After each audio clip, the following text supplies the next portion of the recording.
She is not my mate. 5 words. That was all it took to split me open. I heard them from my knees, wrists bound in iron, surrounded by 200 wolves who would not look at me. The stone floor was cold beneath my shins. The hall was silent, the kind of silence that pressed against the eardrums, that had weight and teeth. They felt it. The bond. 200 wolves tasting the air and catching something primal in it. Something that said these two belonged to each other before either of us had spoken a word. And on the throne, the Alpha King, the most feared wolf in the Northern Territories, the man whose heartbeat I could feel echoing inside my own chest like a second pulse, went rigid. I watched it happen. His fingers, resting on the iron armrest, curled inward one at a time until his knuckles were bone-white, a tendon pulled taut in his neck. His pupils blew wide for a fraction of a second, his wolf surging forward, slamming against the cage of his control, and his lips parted around a breath that wasn't quite steady. His wolf recognized me. I felt it, a tremor through the bond so violent it made my teeth ache. The scarred advisor beside the throne leaned in. His voice was low, but I heard every syllable. Sire, the bond. I can feel There's a shift in the Alpha King's jaw locked. The advisor pressed. The wolves sense it. If this woman is your... No. One word. A blade. The advisor flinched back like he'd been struck. The wolves in the hall went still, perfectly, unnaturally still. Because they'd felt the bond. They knew. And now they were watching their king deny what every instinct in the room was confirming. And then he looked down at me with eyes the color of winter fog and said it. She is not my mate, my wolf screamed. Not a sound anyone else could hear. Internal, primal. A howl that started at the base of my spine and clawed upward through my ribs, flooding my throat with heat and my eyes with pressure. The bond, the one that had detonated in my chest the moment I'd looked at him, convulsed, twisted, tried to reach him across the 3 steps of stone that separated the floor from his throne. He felt it. I knew he felt it. His knuckles had gone white enough to crack. His breathing changed, barely perceptible, a hitch he buried beneath the weight of his authority. His wolf was screaming too. I could feel it through the bond pressing against his ribs, howling mine behind a cage built from willpower and terror. No one else saw. They weren't meant to. I saw all of it. And then the Alpha King stood, descended the steps, and stopped close enough that I could feel the heat radiating from his body like a furnace, close enough that his scent hit me full in the chest, pine and iron and something darker, something animal, something my wolf clawed toward with a desperation that made me dizzy. His hand lifted, just barely. His fingers twitched at his side, reaching, and I watched him catch himself, watched his hand curl into a fist so tight the tendons stood out like cables. His jaw worked once, twice. His nostrils flared, and I saw his chest expand on a breath he held too long, like he was trying to memorize the scent of me and suffocate it at the same time. Chain her to my throne. The hall erupted into whispers. The guards grabbed my arms, and the Alpha King turned and walked away without looking back. But his stride was wrong. Too fast, too rigid. The walk of a man fleeing something he couldn't outrun because it lived inside his chest. I didn't fight. Not because I was weak. Because I was trying to understand. Because underneath the denial, underneath the stone mask and the flat gray eyes, and the voice that could silence a room, I'd seen something. A flash, a fracture. The briefest flicker of recognition, raw and terrified and wanting. He knew me, and he was lying. 2 hours earlier I'd been walking. The chains came first, then the hands. I'd been moving through the eastern edge of the Ashenmoor border, not crossing it, not technically, staying in the gray zone between pack territories where wolves like me survived, when they found me. 4 border patrol wolves, armed, running in formation. They didn't ask questions, didn't warn me. They hit me from behind, drove me face first into the frozen ground, and locked the iron around my wrists before I'd finished spitting dirt from my mouth. Rogue. The word came from above me, spoken the way someone might say vermin. Trespassing on sovereign territory. I'm not in your territory. My cheek pressed into the frost. I'm in the neutral zone. The neutral zone was absorbed 6 months ago, King's decree. I went cold, not from the ground, from the implications. If the neutral zone was gone, then the last safe passage between the eastern packs had closed, which meant every packless wolf using those routes was either trapped or already taken. Which meant this wasn't an accident. They hauled me up, marched me. 3 days of walking, minimal water, no food, the chains biting my wrists raw with every step. By the second day, the iron had worn through the skin. Blood dried in sticky rings around the metal, raw flesh catching every time my arms swung with my stride. I didn't mention it, didn't slow down or wince. I cataloged the landscape instead. Forest gave way to stone, paths gave way to roads, and the roads led to walls. High walls, black stone, ashen moor. I'd heard stories about the capital, every rogue had. The seat of the Alpha King, the wolf who'd taken his throne with blood 4 years ago and held it with a grip that made even allied packs nervous. The wolf no one challenged. I'd heard his name spoken in whispers at trading posts and campfires. Arlo, the second-born who was never meant to rule. The unstable one, the dangerous one. The one I'd sat across from at a rough wooden table 5 years ago and shared bread with. I hadn't thought about that day in a long time. I'd trained myself not to. The memory was a bruise I'd learned not to press, because pressing it meant remembering what it cost me, and the cost had been everything. But now, walking toward his castle in chains, the memory pressed itself. 5 years ago, the trading post at the Grey March. I'd been 20, newly packless, bartering dried meat for a blanket. He'd been there too, younger, leaner, vibrating with a barely contained energy that cleared a 10-foot radius around him. 2 handlers flanked him at a distance, watching him the way you'd watch a weapon that hadn't been properly secured. Every wolf in that trading post gave him space, not deference, fear. I'd been looking for a place to sit. The only empty seat was across from him. Anyone with survival instincts would have stayed away. I sat down. His head snapped up. Those eyes, pale gray, almost silver, sharp enough to cut, locked onto me with an intensity that should have made me run. "You're in the wrong seat," he said. "It's the only empty one. It's empty for a reason. Because they're afraid of you." Something moved behind his eyes. Surprise. The expression of a person who'd forgotten what it felt like to be spoken to directly. "They should be," he said. "Maybe." I set my pack down, but I've been walking for 4 days and I'm going to sit regardless. He stared at me. I held his gaze. Not with defiance, not with submission.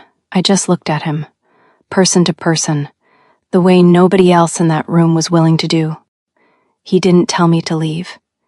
We sat in near silence. I ate. He didn't. At one point I pushed a piece of bread across the table toward him, and he looked at it like it might be poisoned. "It's bread," I said, "not a trap."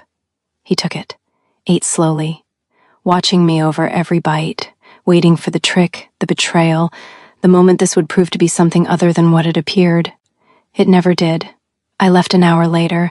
I should have left sooner. I'd already drawn too much attention, already stayed longer than was safe for a packless wolf sitting with someone that volatile. But he'd been eating like a man who couldn't remember the last time someone had offered him something freely, and I couldn't make myself stand up while that look was still on his face. That was always my problem. Staying too long, giving too much, caring about things that would cost me. As I passed him, close enough to feel the heat coming off his body, he caught my wrist. Not hard, not threatening. His fingers closed around the bones of my wrist, gentle, precise, almost reverent, and the contact sent a jolt through me so sharp I stopped breathing. His thumb pressed against my pulse, just once, like he was checking whether I was real. "What's your name?" His voice was rough, lower than before. "Amy." His thumb moved across my pulse one more time. Then he let go. His hand dropped to the table like it weighed 100 pounds, and his fingers curled into a fist where my wrist had been. I felt his gaze on my back like a brand until I turned the corner and disappeared. 3 days later, the pack controlling that stretch of border found out I'd been seen with the Ashenmore second-born. They decided sitting with him meant alliance, meant threat. They drove me out, teeth in fury, chased me through the gray march until I was bleeding and lost. I barely survived the night. I lost my trading contacts, lost the safe passage I'd spent a year negotiating, lost the fragile web of survival that had been keeping me alive. All because I sat down when I should have walked away. I'd never regretted it, not once, not even when the cost had been everything. That was the part I couldn't explain, and the part that should have warned me about what I was. Now, 5 years later, the guards shoved me through the castle gates, upstairs, through corridors of black stone that smelled like iron and old blood, and into the throne room. The hall opened before me, massive, vaulted, held up by pillars carved with wolves in mid-hunt. Torches threw jagged shadows across 200 wolves gathered in formation along a center aisle that ended at a raised stone platform, and on that platform sat a throne of rough forged iron. And on that throne sat the man I'd shared bread with, except he wasn't that man anymore. He was enormous. Not just tall, massive, shoulders that blocked the torchlight behind him, arms resting on the throne's edges with the stillness of absolute power. His jaw was cut from stone, his mouth a flat line, his hair dark, pushed back, a few strands falling across his forehead. His eyes, those same pale gray eyes, found me the moment I crossed the threshold. No, before that. He'd felt me before I entered. I was sure of it. His body had gone taut on the throne a full second before the doors opened. I saw the residual tension when I looked up, the aftermath of a reaction he'd already buried. The guards forced me to my knees, stone cracked against my kneecaps. I didn't make a sound. Alpha King. The guard spoke with his head bowed. The rogue found near the eastern border, brought alive as ordered. As ordered, I filed that away. He'd specifically asked them to bring me alive. I looked up. He watched me the way a predator watches something it has already decided belongs to it. His fingers curled around the edge of his throne, one at a time. Slow. A man holding onto the only solid thing in a room that was tilting. And the bond hit. Heat, sudden, violent, flooding through my ribs and up into my throat. My wolf surged forward so hard my vision blurred. Every nerve ending in my body caught fire. The world narrowed to a single point. Him. His heartbeat. His scent. The way his chest moved when he breathed. Everything else, the hall, the crowd, the chains, the pain in my knees, dissolved into static. Mate. The word slammed through me like a fist to the sternum. My lungs seized. My wolf howled, not in distress, in recognition. On the throne, his knuckles went white. A muscle in his jaw flexed. His breathing changed. I caught the shift, the barely perceptible hitch, the way his chest locked for one beat before he forced it to continue. His wolf was clawing at him. I could feel it. A pressure in the air, a tremor in the bond, the silent war between the man on the throne and the animal inside him. His wolf slammed forward. I felt the vibration of it through the invisible thread now strung between us. Hot and electric and desperate. His hand gripped the armrest so hard the iron groaned. And then he crushed it. I watched it happen in real time. Watched the soul, and decide consciously and completely to deny me. You already know the words. You already know about the chains, the throne, the door closing behind him. What you don't know is what happened after. And what you don't know is that when the guards dragged me to the base of his throne and locked the chain around my wrists, I looked at the blood on the iron armrest where his grip had cracked his own skin, and I felt sorry for him. That was always my problem. Even when someone was hurting me, I couldn't stop seeing their pain first. They gave me water once, hours later. A guard set a tin cup beside me without looking at me and walked away. "Thank you," I said, to a man who wouldn't meet my eyes, who served a king that had just chained me to a throne and called me nothing. I drank it in 3 swallows. The hall had emptied. A handful of guards remained at the doors, and a servant had snuffed half the torches, leaving the room dim and amber-edged. I tested the chain. Heavy iron links, each thick as my thumb, threaded through a bolt in the stone that didn't give. The cuffs allowed a radius of maybe 4 feet. I could sit, stand, or lie down. I could touch the base of the throne. I could not reach the steps, a cage with no walls. I sat with my back against the throne and drew my knees up. My body was a catalog of complaints. Bruised knees, raw wrists, dehydration headache, 3 days of no food. The iron cuffs pressed into the wounds on my wrists, and every time I shifted, the raw flesh opened again. I positioned the chain so the weight rested on the least damaged skin and didn't look at the blood. No one was going to tend to it, and mentioning it would accomplish nothing except confirming what every wolf in this court already believed, that I was weak. The bond was a wound, not a metaphor, an actual physical wound. It ached, a low, persistent pull behind my sternum, like a hook embedded in my rib cage, the lines strung taut toward wherever he was in this castle. The denial made it worse. Every minute he spent rejecting it, the ache deepened, spreading from my chest into my shoulders, down my arms, settling into my bones like a fever. My hands trembled, not from cold, from suppression. My body was physically fighting to reach him, and I was holding it still by force. I closed my eyes. The bond pulsed, steady, insistent, a second heartbeat that wasn't mine. I could feel him somewhere above me, moving, restless, his wolf pacing inside him the way mine was pacing inside me. Stop, I told myself. Stop tracking him. Stop feeling him. Stop wanting. A sharp pain lanced through my chest, sudden, blinding. I gasped, pressing my hand flat against my sternum. The bond was punishing me for trying to suppress it. My vision swam. For a moment, I couldn't breathe at all, my lungs locked against my ribs like they'd forgotten how to expand. Then it passed, left me panting, left me understanding something new. The bond wasn't a suggestion. It was a demand, and denying it came with a cost measured in blood and bone.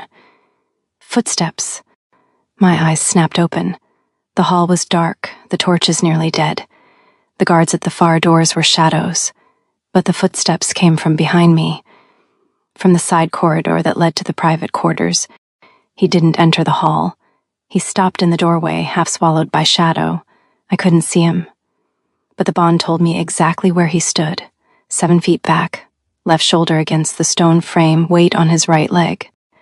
Every cell in my body oriented toward him like a compass needle swinging north. He stood there for a long time, watching me. The bond throbbed, not with the controlled king.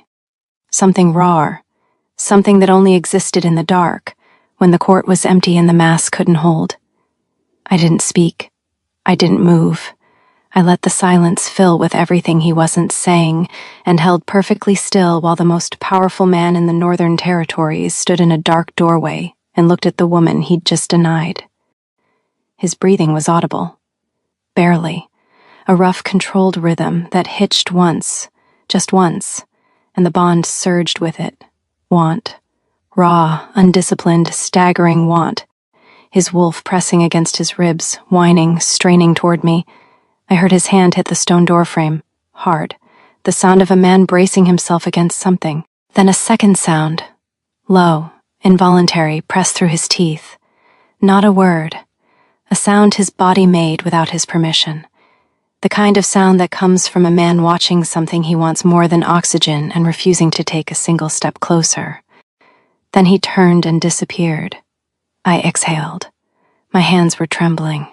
He remembered me, I was certain now, and whatever mask he wore in the daylight, in the dark, he couldn't stay away. Morning came gray. The hall filled. Advisors first, 7 of them, the scarred one called Theron among them. Then warriors, then servants. I pulled myself upright against the throne. My body screamed, my back had locked during the night, my knees were swollen, and the dehydration headache had bloomed into something vicious behind my eyes. But worse than any of it was the bond. Overnight, the denied connection had deepened into something that felt like a physical illness. A low-grade nausea, a tremor in my hands I couldn't fully control, a sensitivity to sound and light that made the filling hall feel like an assault. I swallowed it all, straightened my spine, set my jaw. I would not be found lying down. He arrived without announcement. One moment the doorway was empty, and the next he filled it, moving through the hall with a stride that rearranged every person in the room around him. Black clothing, always black. He climbed the platform, sat in the throne. The iron groaned.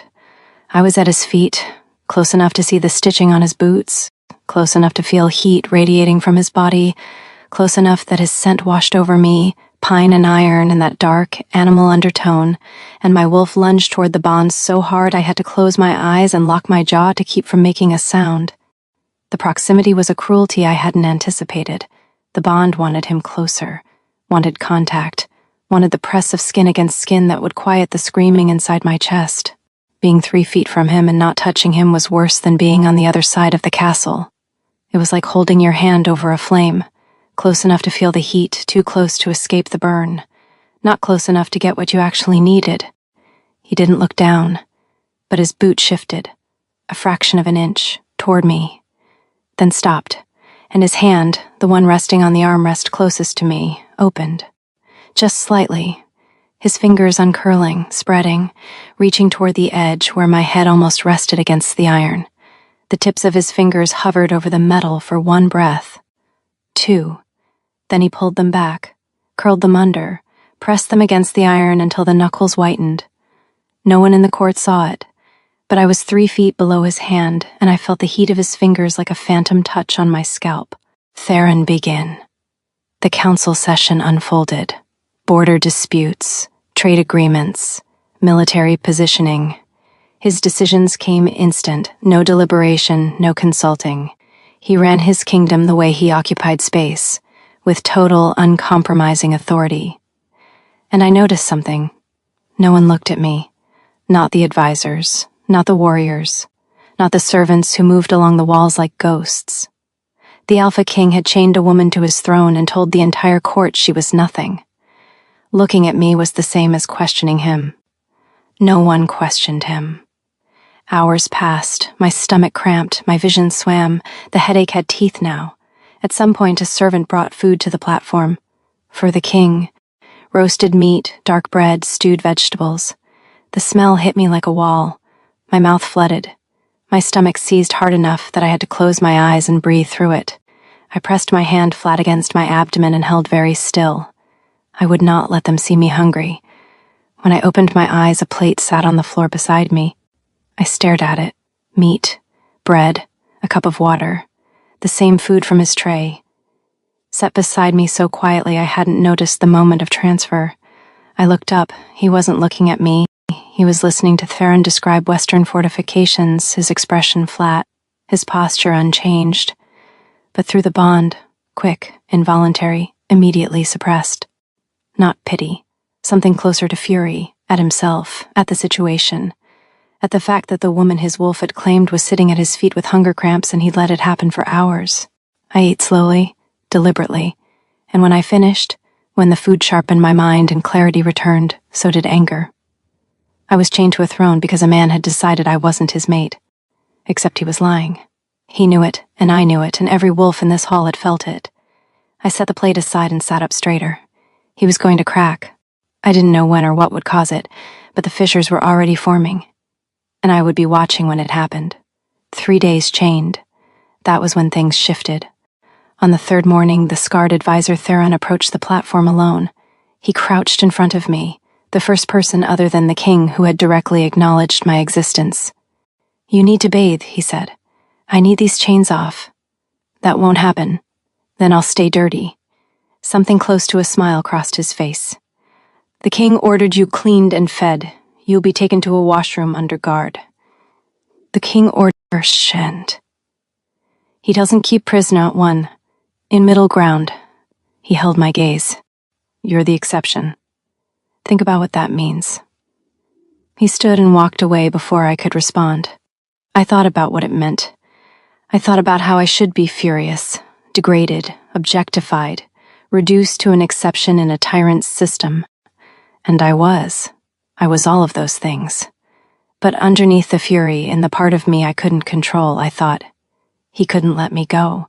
He couldn't execute me and couldn't exile me and couldn't claim me, so he'd built a cage at the foot of his throne and told himself it was punishment instead of what it actually was. The closest he'd allow himself to keeping me. I hated that I understood him. The washroom was underground, stone basin, steaming water. A tall female guard named Sarah stood at the door with her back turned. "Be fast," Sarah said. I stripped and stepped in. The heat hit my skin like absolution. I gripped the edge of the basin and stood there, letting warmth seep into bones that had been cold for 3 days. The water stung the wounds on my wrists. I'd been hiding how bad they'd gotten, the iron wearing the skin down to raw pink flesh and rings around both arms. I cleaned them carefully, biting the inside of my cheek against the pain, and said nothing.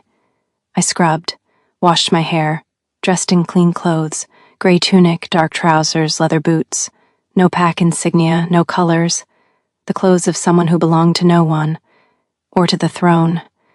When I returned, he was already seated. The council was in progress. I was rechained and I sat down, clean, warm, alert, and felt the moment he noticed. Not a slight catch in his breathing, a sharp one. His response to Theron died mid-sentence. A full second of silence where the Alpha King, the man who never hesitated, never stumbled, never lost a single beat of control, forgot what he was saying. His eyes didn't move, didn't flicker toward me. But the bond didn't just ripple, it detonated.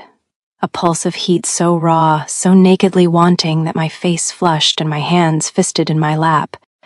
His wolf had surged forward, not nudged, not pressed, lunged. I felt the echo of it slam through my chest like a second heartbeat, his animal straining toward mine through the bond, every barrier he'd built shaking under the force of it.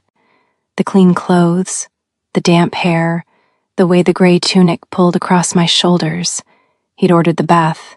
He'd ordered someone to take care of me because he couldn't do it himself without cracking. And now the evidence of that care was sitting at his feet, and his wolf was losing its mind. Theron cleared his throat.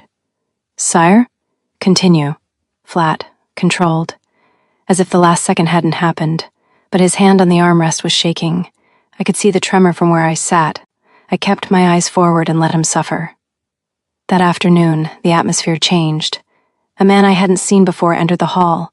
Not an advisor or warrior, his clothes were richer, cut in a different style, and he carried himself with the easy confidence of someone who believed he was untouchable. "Ambassador Raylan," Theron announced cautiously, "from the Valen Alliance." The ambassador strode forward, smiling. Dark skin, sharp cheekbones, hair pulled back, a silver cuff on one ear. He bowed to the throne, shallow, performative. "King Arlo, I bring revised terms for the Southern Trade Agreement." I said no summit, not a summit. Consider it a personal visit. Raylan's gaze swept the room and stopped on me. A full, deliberate look, taking in the chains, the position at the king's feet, my face. His eyes traveled slowly, assessing, not lewd, but not polite either, the appraisal of a man who looked at people and saw assets. "Well?" His smile widened. "This is new." The temperature in the room dropped. Not figuratively. I felt it. A physical shift in pressure, as though the air itself had thickened. The guards along the walls straightened. Theron took half a step back. And through the bond I felt something that made my blood go cold. Rage. Not anger, not irritation. Rage. The kind that starts in the animal brain and floods upward before the conscious mind can catch it. Arlo's wolf didn't surge forward. It detonated. I felt the shockwave through the bond like a physical blow, possessive, territorial, savage, a wolf watching another male look at its mate and losing every scrap of rational thought to the single, screaming imperative, destroy. But it was the silence that terrified me most. The Alpha King hadn't moved, hadn't tensed visibly, but his stillness had changed from the stillness of control to the stillness of something about to strike. His fingers had stopped moving, his breathing had stopped entirely, the iron armrest under his right hand cracked. Not groaned, cracked. A hairline fracture spidering through the metal loud enough that Theron's head snapped toward the sound. Raylan didn't notice. The court did. "Your revised terms, Ambassador," he said, quieter than he'd been all day, quiet the way a blade is quiet. Raylan held his gaze on me a beat too long. "Forgive my curiosity. It isn't every day one sees a woman in chains at a king's feet. Is she a prisoner or an ornament? She is neither your concern nor your conversation." "A prisoner, then." Raylan's tone stayed light, amused. He reached for a document in his coat. "Your trade routes. Leave the document with Theron. Your audience is over." Raylan blinked. "I've traveled 4, and you looked at something that doesn't belong to you. Doesn't belong to you, not something I don't care about. Not a prisoner of the court, something that doesn't belong to you, possessive, specific, a claim wrapped in the language of denial." The words hit the room like a shockwave. I saw 3 advisors exchange glances. Saw Theron close his eyes briefly, the resignation of a man who'd just watched his king confirm the thing he was supposed to be denying. Through the bond, I felt Arlo catch it, the slip, the exposure, and felt the answering spike of fury at himself. Raylan's amusement sharpened, calculating. My apologies," he said, setting the document down. He turned to leave, but he didn't leave cleanly. As he passed the platform, close enough for only me and the nearest guards to hear, he murmured, "If you ever tire of chains, the Valen Alliance treats its women rather differently." He was 3 steps past me when the Alpha King moved. Not spoke, moved. He was off the throne before I registered the motion, a blur of black, the sound of iron groaning as his weight left it, and then he was on the hall floor between Raylan and the door, and the ambassador walked directly into the wall of him. Raylan staggered back. The diplomatic smile vanished. Arlo stood over him. Close, too close, towering over the man with the contained violence of a storm held back by a thread. His wolf was so close to the surface that the air around him felt different, heavier, charged, the way the atmosphere changes before lightning strikes. He didn't raise his voice. "You spoke to her." You spoke to her directly, in my hall, at my throne." His voice was barely above a murmur, and it was the most terrifying sound I'd ever heard, because underneath the control, I could hear the wolf, pressing against the words, leaking through the consonants. "You looked at her, you addressed her, you offered her something." His hand came up, not fast, slow, deliberate. He gripped Raylan's jaw, not to hurt, not yet, and tilted the ambassador's face toward him with the casual precision of a man examining something he was deciding whether to break. "If you speak to her again," Arlo said, his thumb pressing into the hinge of Raylan's jaw, "I will remove your tongue, and I will do it personally, and I will enjoy it." He let go. Raylan's knees buckled. "Remove him." The guards took Raylan's arms. The ambassador's composure cracked, real visible fear, before the diplomatic mask slid back into place.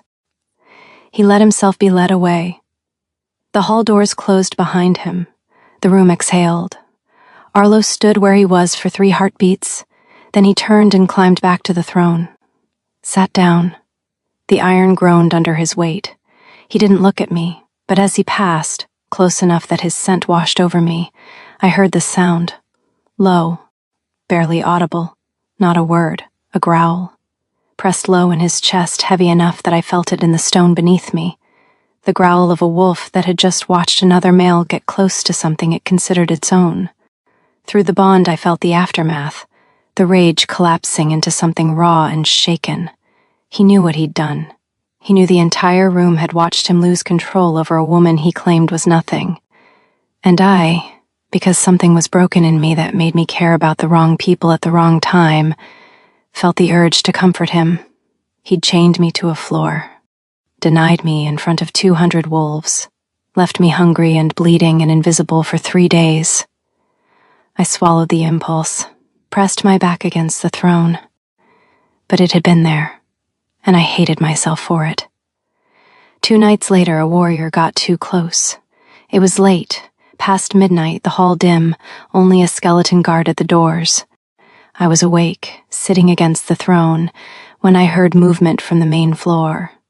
A young wolf, early 20s, broad-shouldered, wearing the leather of a scout, approached the platform.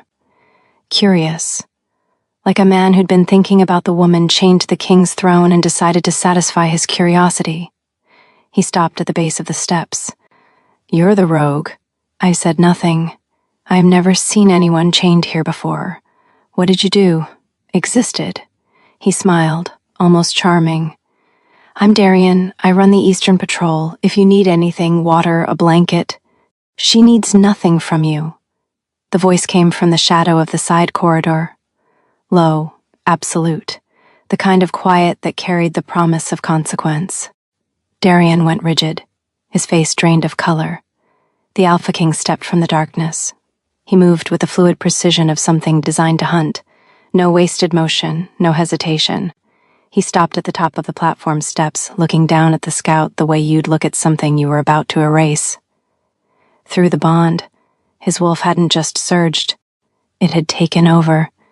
Territorial, possessive, a male wolf that had found another male on his platform near his mate in the dark, operating on instinct so primal it predated language. His heartbeat through the bond was too fast, way too fast for a man standing that still. "Alpha," Darian started. "You're on the platform. You're on my platform near my prisoner after midnight without authorization. My. Not the my. Remove him," Arlo said. The guards had Darian by both arms within seconds. The scout's eyes were wide, locked on the king's face, searching for mercy. There was none. "Reassign his patrol, western perimeter, effective immediately." Darian was taken. The hall doors closed. Silence returned. The Alpha King descended the platform steps and stopped, 3 feet away, the invisible line that marked the edge of what he allowed himself. "He wasn't a threat," I said quietly. "He was near you. He was offering water. He was near you." Repeated, final, not tactical, primal. His wolf speaking through his mouth before his mind could catch it. I watched his face as the awareness hit, the realization of what he'd just said, how he'd said it, what it revealed. A flicker of something that might have been horror crossed his expression before the mask slammed back into place. He turned to leave. "Arlo." He stopped. His back was to me, his shoulders locked. "I can feel what you're feeling," I said, "through the bond. Right now. I can feel all of it." He didn't turn around. "Every time you deny this, it gets worse. Not just for me, for you. The pain in your chest, the one you've been ignoring for 3 days, I can feel it. You're hurting yourself." His hands hanging at his sides curled into fists. I could see them shaking. "Stop talking." His voice was wrecked. "No." He turned, and the look on his face, God, the look on his face. Not the king. Not the mask. A man in agony. Eyes burning silver, his wolf so close to the surface his irises had changed color. His chest heaving, a vein pulsing in his neck. "Do you have any idea," he said, each word dragged out of him like it had hooks, "what it takes to sit on that throne with you 3 feet away and not touch you?" The rawness of it hit me like a blow. "Every breath you take," he continued, his voice cracking at the edges, "I feel it. Every time your heart beats, mine answers.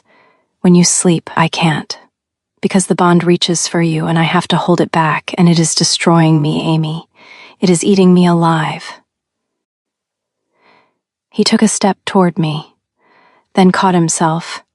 His hand hit the pillar beside him, hard, and he gripped it like an anchor. "If I touch you," he said, "I will not stop." The silence that followed was the loudest thing I'd ever heard. "Then don't stop," I whispered. He moved, fast, so fast I barely tracked it. He was across the space in one motion, one hand braced against the throne above my head, the other at the side of my neck, fingers sliding into my hair, his palm pressed against the pulse hammering beneath my jaw. His face was inches from mine.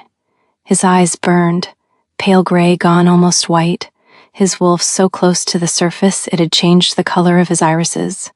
His breath was hot against my mouth. I could feel the tremor running through his arm, the effort of holding himself back with one hand while the other held me close. His fingers tightened in my hair, not pulling, anchoring, like he needed something to grip that wasn't me. The bond detonated. I gasped.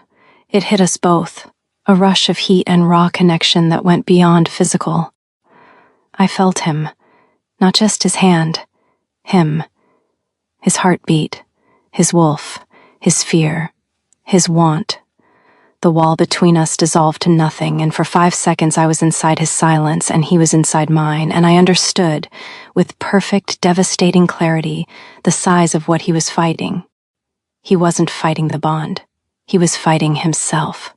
The part that wanted to claim me so badly his teeth ached, the part that had been alone so long the idea of belonging to someone felt like standing at the edge of a cliff, the part that was certain that anything he loved would be destroyed because of him. His thumb traced across my pulse, slow, deliberate, his head tilted, his mouth grazing the edge of my jaw. Not a kiss, not quite.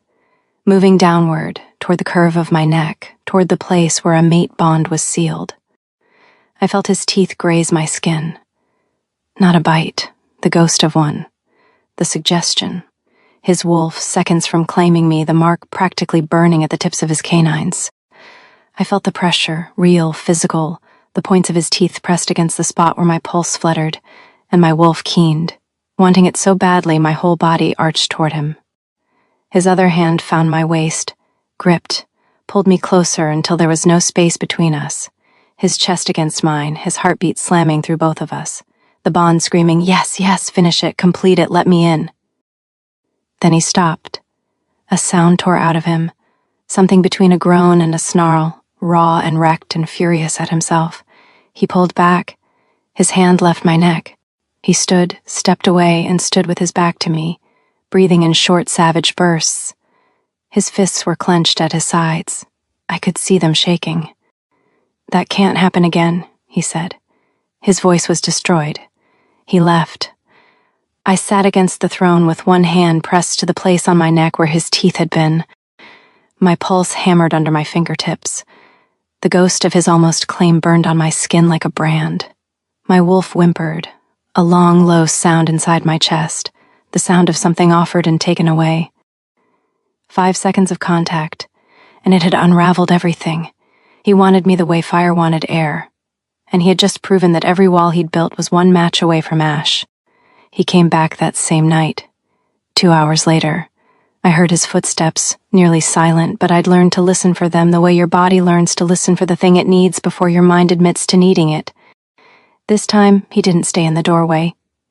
He stepped onto the platform and sat down on the stone floor beside the throne, opposite side from me, his back against the iron, his legs stretched out, 6 feet between us. I didn't speak first. Raylan isn't just an ambassador. His voice came low, barely above a murmur, meant for my ears only. He's their spy master. Every word, every smile, he's mapping this court, identifying weaknesses. And you just showed him one. Silence. Through the bond, I felt the shame, bright, corrosive, laced with fury. "Yes," he said. "Is that why you came tonight? Because you're angry at yourself?" "I came because I can't not come." The rawness of it hit me in the center of my chest.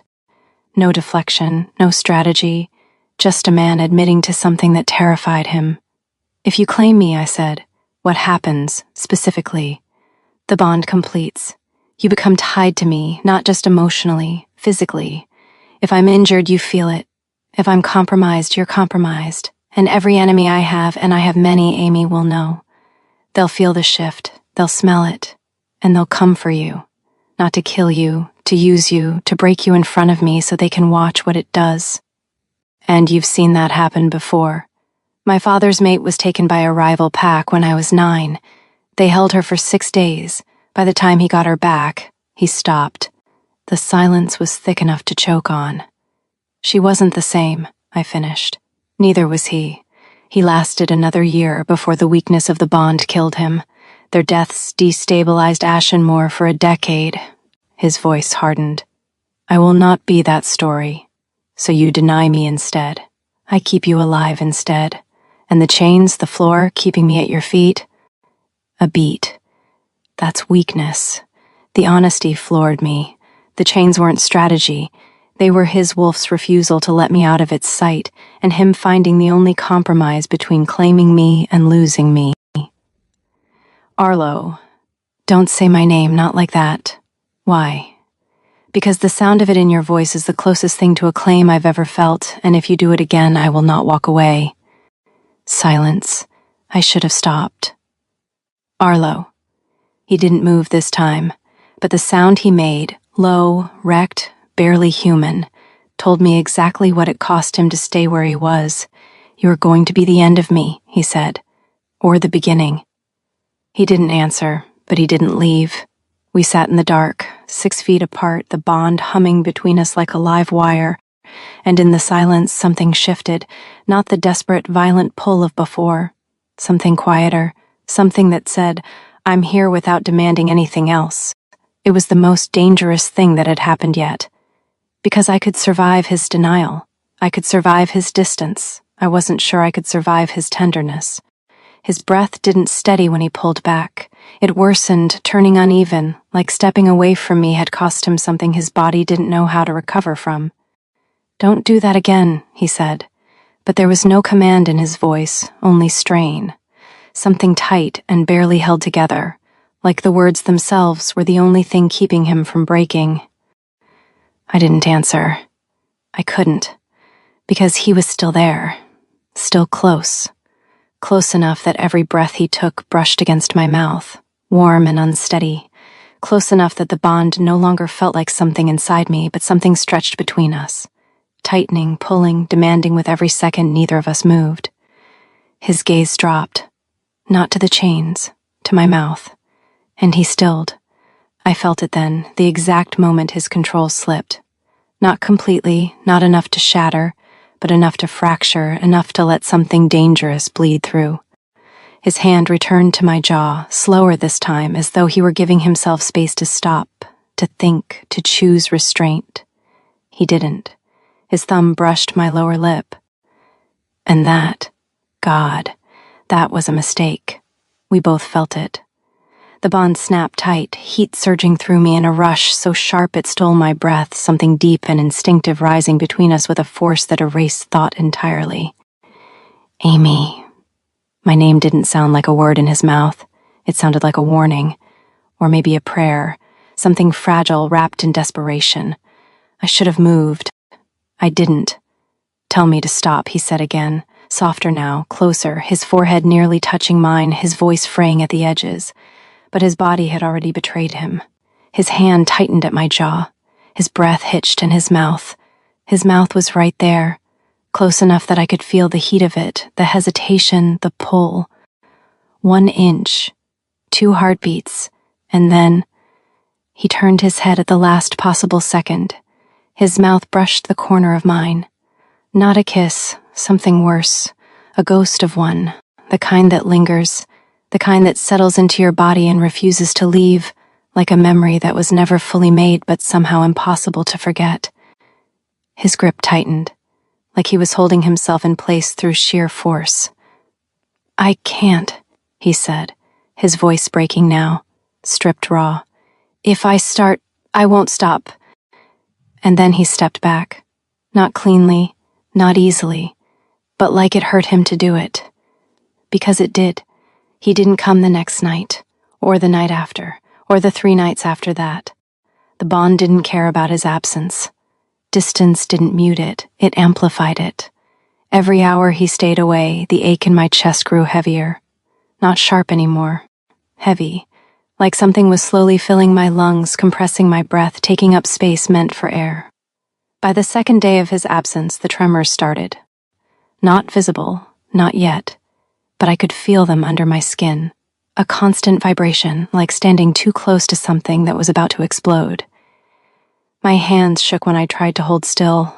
My jaw ached from clenching it. At night, the bond pulled so hard I woke gasping, drenched in sweat, my wolf howling inside me with a sound that felt like it was shredding my insides. The denied bond was eating me alive. I tracked him without meaning to. During council sessions, I knew the exact moment he entered the corridor before the doors opened. I knew when his mood shifted. felt the spike of cold when an advisor displeased him, the brief warmth when Theron said something that earned a near smile. I knew when he slept because the bond softened in the small hours and I could feel the edge of his dreams. Restless, dark, never peaceful. And I knew he was tracking me too. Sometimes in the middle of the night the bond would flare. A single pulse of awareness, intense and focused, like someone pressing their hand against glass.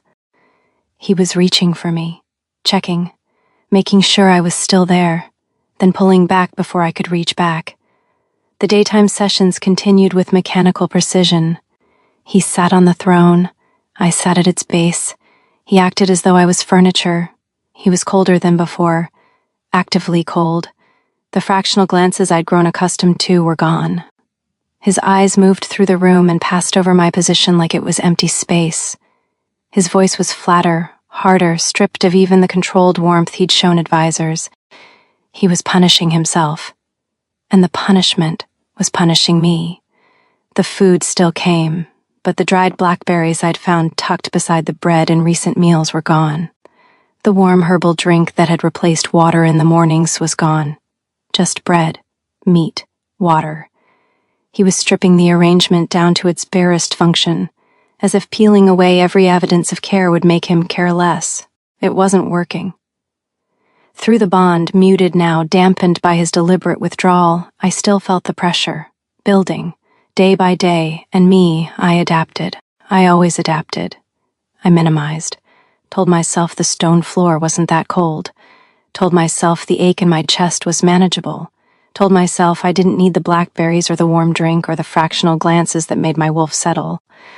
I was so good at surviving that I sometimes forgot I was suffering. On the fourth morning of his absence, the bond broke something. I'd been sitting upright during a council session, spine straight, face composed, performing strength the way I'd been performing it for 6 years, when the first wave hit. It started as a pain behind my eyes, sharp, sudden, like a needle driven through my temple. I blinked, breathed through it, the pain receded, then came back. Worse, a vice closing around my skull, and underneath it the bond, the suppressed, denied, starving bond, convulsing, like a muscle that had been held taut for too long and was finally seizing. My hands curled in my lap, my vision doubled. Not now, not here. The second wave dropped me. I didn't faint. It was worse than fainting. My body simply stopped cooperating. My muscles locked. My lungs seized. The bond, starved of completion and strained past its breaking point, sent a cascade of pain through every nerve in my body. A full system rejection, my wolf and my body screaming in unison that the denial had gone too far, that the distance was killing us, that the suppression had reached a threshold no living thing could sustain. I pitched forward. My hands hit the stone floor. The chain rattled. My arms gave out and I collapsed, cheek against cold stone, body shaking, unable to draw a full breath. The pain was everywhere. Behind my eyes, in my chest, in my bones. The bond was a wire pulled so tight it was cutting me in half. The hall went silent. I heard chairs scraping. Heard Theron's voice, sharp, commanding, "Someone get..." But the sound that cut through everything else was the throne. The iron screamed as the Alpha King stood, launched himself upright. The throne scraped back against the stone platform with a sound like a blade being drawn. Through the agony, through the haze, I felt the bond explode from his end. Not the controlled pulses I'd grown accustomed to, a full detonation. Every wall he'd built, every suppression, every coldly maintained distance, obliterated in a single second by the sight of me on the floor. His wolf took over. I heard the growl first. Low, sustained building. The sound of 200 wolves hearing their alpha's animal voice and going utterly still. Not a sound of anger. A sound of distress. A male wolf whose mate was hurt, whose mate was on the ground, whose mate was suffering because of what he'd done. Then his hands were on me. He was on the floor. On his knees. On the stone platform of his own throne room, in front of his entire court, his hands cradling my face, turning me toward him. His eyes were silver, fully silver. His wolf so far forward the man was barely visible behind it. Amy, His voice cracked. "Amy." I couldn't answer. The pain had stolen my voice. I could only look at him through blurred vision, shaking, my hands fisted against the stone. His hand found my chest, pressed flat against my sternum, over the bond, and he did something I felt him do, something deliberate, something that cost him. He opened the connection, not all the way, not a claim, but the wall he'd been holding against the bond, the one that had been suffocating both of us for days. He dropped it. Warmth flooded through me. His warmth. His wolf pressing against the bond with desperate whining urgency. The pain didn't vanish. It cracked, shattered, broke apart into pieces that his warmth rushed in to fill. My lungs unlocked, my vision cleared. I gasped, a raw, desperate sound, and my hand came up to grip his wrist where it pressed against my chest. "Don't let go," I said. My voice was a wreck. His jaw locked. His other hand was in my hair, cradling my head off the stone. His thumb stroked my temple. Through the bond, I felt what he was feeling. Horror. Self-hatred. The sickening realization that his denial had done this, that his walls had nearly destroyed me. And underneath all of it, I can't do this anymore. I can't keep hurting her. I can't. The hall was frozen. 200 wolves watching their alpha king kneel on a stone floor, cradling a woman he'd publicly declared was nothing, his wolf keening through the bond loudly enough that every wolf in the room could feel it. Theron stepped onto the platform. "Sire, careful, measured. The court, clear it. Sire, clear the hall." The command hit the room like a wall of force. Wolves moved. Fast. Chairs scraped, boots thudded, the hall emptied in under a minute. Theron was the last to leave. I saw his face as he passed, not surprise. Grief. The grief of a man who'd watched this coming and hadn't been able to stop it. The doors closed. Silence. He didn't let go. His hand stayed on my chest. His other hand still cradled my head. We were on the floor of an empty throne room, the chains pooling around us like iron vines, and for the first time since I'd been dragged into his court, there was no audience. No performance. Just us. "How long?" he said. His voice was barely holding. "How long has it been doing this to you?" "Days.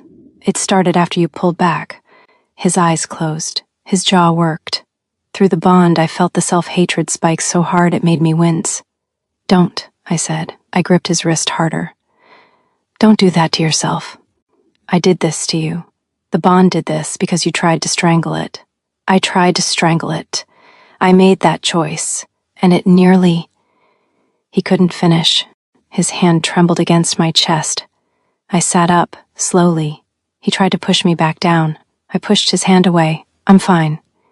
You were seizing on a stone floor, and now I'm sitting up. Help me or get out of the way." He helped me sit. We ended up facing each other on the platform, my back against the throne, his back against nothing. His hand was still hovering near my shoulder, not touching, not quite, like a man afraid to let go of something he wasn't allowed to hold. The silence should have been a truce. It wasn't, because his eyes, red-rimmed, wrecked, full of guilt, were looking at me with that same expression. The one that wanted me and denied me in the same breath. The one that reached for me in the dark and pretended I didn't exist in the light. The one that was already rebuilding the wall, right there, sitting on the floor with my collapse still wet on the stone. I felt it through the bond, the guilt reshaping itself into resolve, the self-hatred hardening into the same cold logic that had nearly killed me. He was going to do it again. Something inside me snapped. Not the bond, not grief, something older, something that had been building since the moment he'd looked at me on this throne and lied. "No," I said. He blinked. "No what? I can feel you doing it, right now. You're sitting here looking at me like your heart is breaking and you're already figuring out how to pull back again, how to be colder, how to make the distance work this time." His mouth opened. I didn't let him speak. "You don't get to do that." My voice was shaking, not with weakness, with something far more dangerous. You don't get to almost claim me in the dark and pretend I'm furniture in the daylight. You don't get to pull the blackberries from my plate and tell yourself that fixes anything. You don't get to want me and deny me at the same time, Arlo. You don't get to have both. His face went white. I just collapsed on your floor, in front of your entire court, because the bond you keep strangling is tearing me apart from the inside. I leaned forward. My chains dragged against the stone. And the worst part isn't the pain. The worst part is that I can feel you suffering too. Every single night I can feel your wolf screaming. And you still won't do anything about it because you're so terrified of losing me that you'd rather watch me break. Amy, I'm not finished. My voice cracked. I let it crack. I have survived alone since I was 19 years old. I have slept on frozen ground and eaten from garbage and fought wolves twice my size and never once broken. But this, I pressed my fist against my sternum.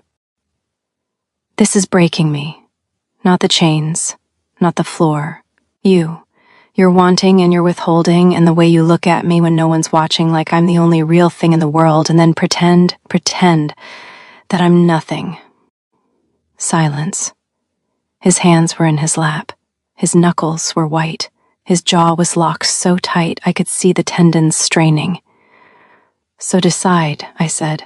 Not tomorrow, not when the war is over, not when it's safe, now. Either claim me or let me go, but this, I gestured at the space between us. This middle ground is killing us both, and I refuse to die slowly at your feet while you tell yourself it's protection. He stared at me. Through the bond, I felt something I'd never felt from him before. Not rage, not shame, not desire, fear. Pure, uncut terror. The terror of a man who'd just been told the truth by the only person brave enough to say it, and who understood, for the first time, that his control wasn't saving anyone. It was the weapon. It had always been the weapon. I can't. His voice broke. He swallowed. Tried again. I can't claim you, not yet. The reasons haven't changed. Veil in the threat, then stop coming to me in the dark. He flinched. Actually flinched. As if I'd hit him. Stop sitting beside the throne at midnight. Stop checking on me through the bond when you think I'm asleep. Stop looking at me when no one sees. I held his gaze. My eyes were burning. If you're going to deny me, then deny me. All the way. Don't leave me these scraps and call them nothing. The silence lasted so long I could count his heartbeats through the bond. Then very quietly, I can't do that either. I know. My voice was barely a whisper. That's the whole problem. He reached across the space between us and pressed his shoulder against mine. Deliberately. The first voluntary contact since the almost claim. The simplest kind of touch. The kind that said I'm here without saying anything else, and something else. His hand found mine on the stone floor, not a grip. He placed his hand on top of mine and let it rest there. His palm was warm. His fingers curled slightly around the edge of my hand. Through the bond, the warmth poured in. Not desire, not the sharp and desperate kind. The quiet kind. The kind that said, I heard you. I don't have an answer, but I'm not walking away. I should have pulled my hand back. I just told him he couldn't have both. I didn't pull back. We sat like that until the first gray light crept through the slits near the ceiling. His shoulder against mine. His hand on mine. Two people in the wreckage of something neither of them knew how to fix, holding on to the only true thing they had. He left without a word, but the blackberries were back with my morning meal, and beside them, a square of honeycomb wrapped in cloth, something new, something that said, I can't do what you asked. But I heard every word. The 6th morning, I'd had enough. The court was in session. Theron was presenting a territorial dispute. The Havenwood Pack claiming control over a border they hadn't held in over a year. Every word of his intelligence was wrong. I stood. The chain clinked, drawing the attention of the nearest guards. The pack claiming that territory is lying. Silence. Every head turned. Theron stopped mid-sentence. The advisors stared. On the throne, the Alpha King went very still. I'm sorry, who is speaking? An advisor near the front, older, heavy-set, his lip curled with open contempt. The Havenwood Pack doesn't control that border anymore. I kept my voice even. My hands were steady. The rest of me wasn't, but my hands were. They lost it 18 months ago to a smaller group that operates without formal registration. Your intelligence is based on territorial claims that haven't been accurate in over a year. The heavyset advisor turned red. You're a rogue. You have no voice in this. She has the only voice in this room that's been to those borders. Theron's voice, sharp, cutting through the bluster. He was looking at me with surprise and respect. Continue. I did. I explained the actual territorial layout, the pack movements, the underground trade routes, information I'd gathered in 6 years of surviving in the margins. Things no scout could know because scouts came and went, but I had lived there. I was defending his kingdom, standing in chains at his feet, publicly denied, invisible to his court, and I was defending his kingdom. The room listened. When I finished, the silence was heavy. Verify it, the Alpha King said. His voice betrayed nothing. Not a glance in my direction. Send scouts. If her intelligence matches ground truth, we adjust the mapping. No acknowledgement, no praise, but through the bond, I caught it. Involuntary. A pulse of something so fierce it took my breath away. Pride. The devastating, disabling pride of a man watching the woman he tried to make invisible become the most important voice in the room. He crushed it immediately. But I'd felt it. That was enough. That night he entered through the front of the hall, the way he entered in daylight, as king. He walked up the center aisle, climbed the platform, and sat down. On the floor. Beside me. Close. Closer than he'd ever been when sitting, his shoulder almost touching mine.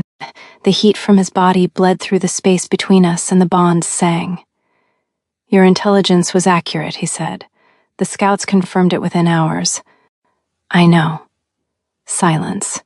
Then quiet enough that it might have been a breath. I'm sorry about what happened, the collapse. I did that. Yes, it won't happen again. You can't promise that unless you stop fighting the bond. He was quiet for a long time. Then his shoulder pressed against mine. Deliberate. Warm. I'm trying, he said. I'm trying to find a way that doesn't end with you in a cage or a coffin. There's a third option. I know. I'm not ready for it yet. His voice dropped. But I'm closer than I was. I leaned my head back against the throne. The bond hummed between us, warm, aching, full. That's enough for now, I said. His shoulder pressed harder against mine. Not enough. But something. Arlo. He came to the hall in the middle of the night, not to the platform, to the base of the step. I didn't sleep. Not a new development. I hadn't slept properly in 4 years. But this was different. This was the kind of sleeplessness that had a name. A face. A voice that said Arlo in the dark and made my wolf slam against its cage so hard I could taste blood. I sat at my desk, surrounded by intelligence reports, and stared at the page in front of me without reading it. She'd collapsed in front of the entire court. Because of me. And then she'd looked me in the eyes and said the truest thing anyone had ever said to me. You don't get to want me and deny me at the same time. My hand clenched around the edge of the desk. I'd pulled her file the day she arrived. Standard procedure, every prisoner documented, origin, history, threat level. Hers was thin, packless female, Silver Ridge origin, cast out at 19, no formal threat designation.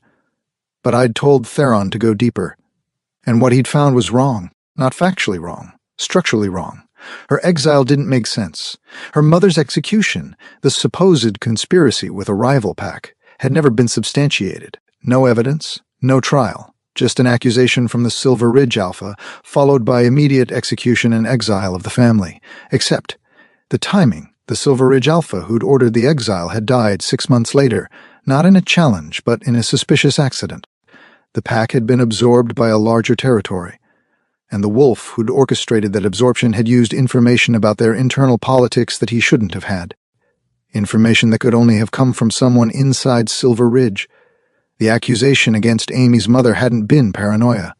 It had been manufactured.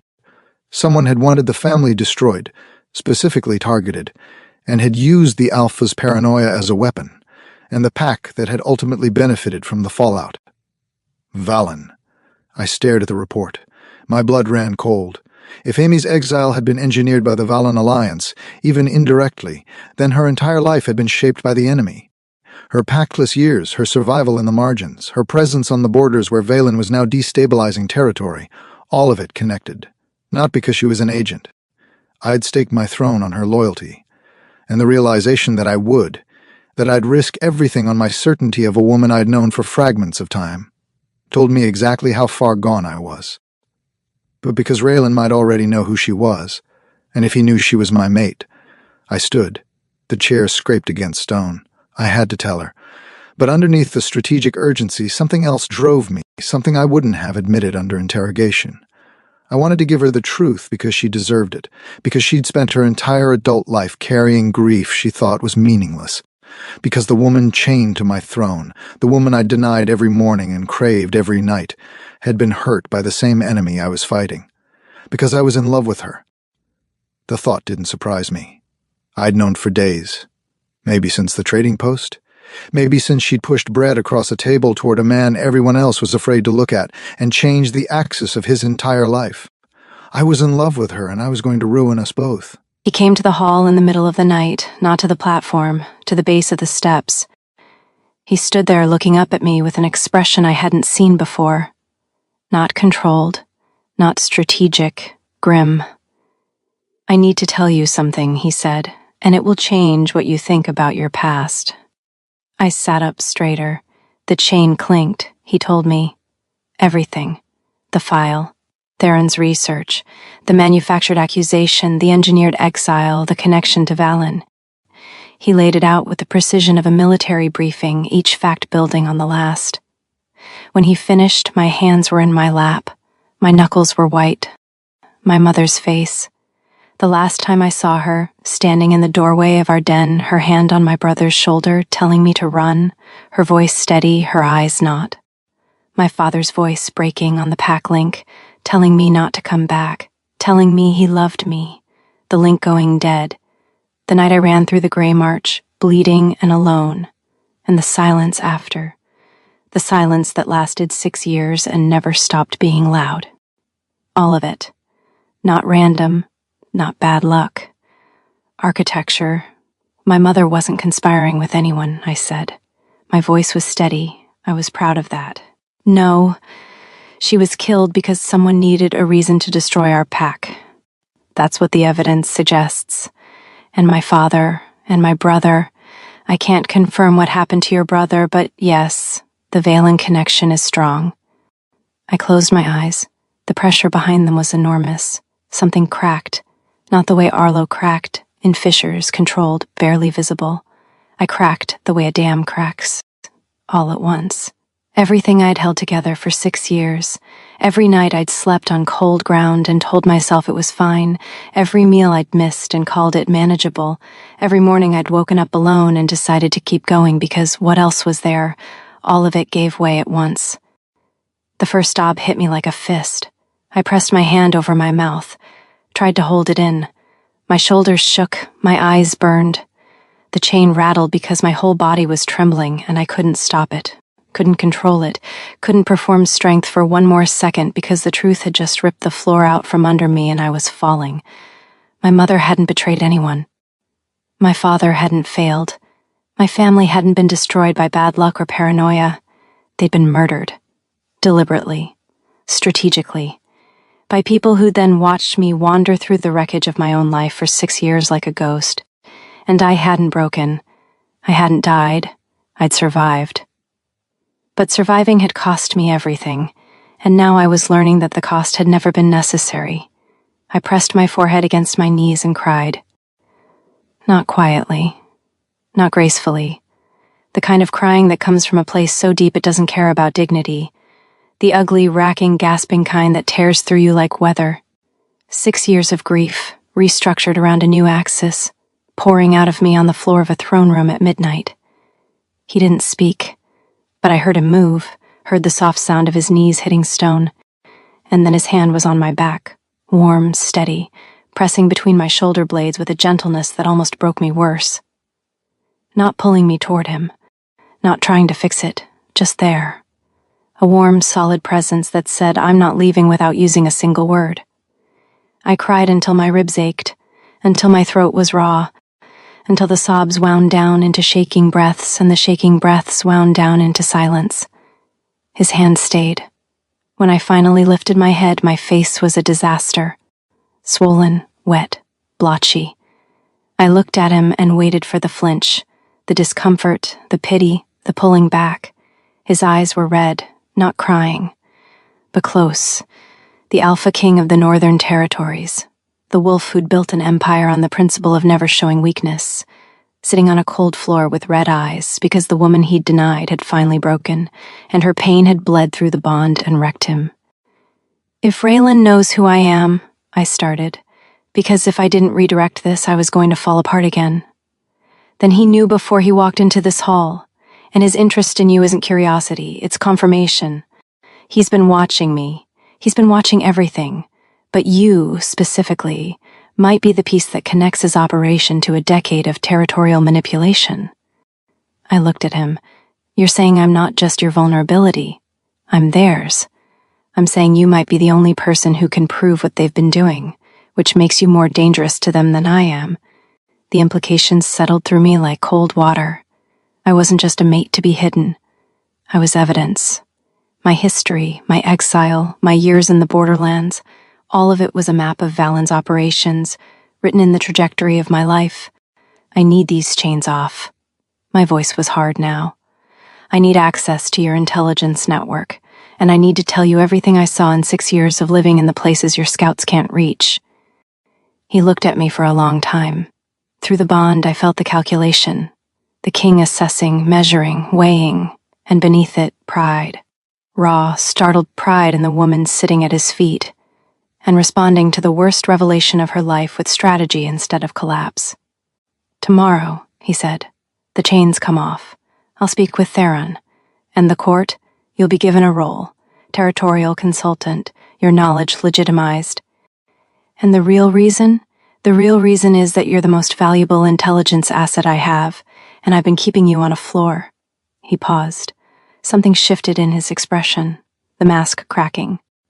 And because you deserve better than this. You've always deserved better than this. I held his gaze. His hand was still on my back. Neither of us had mentioned it. Better starts with the chains, I said. I know. He left.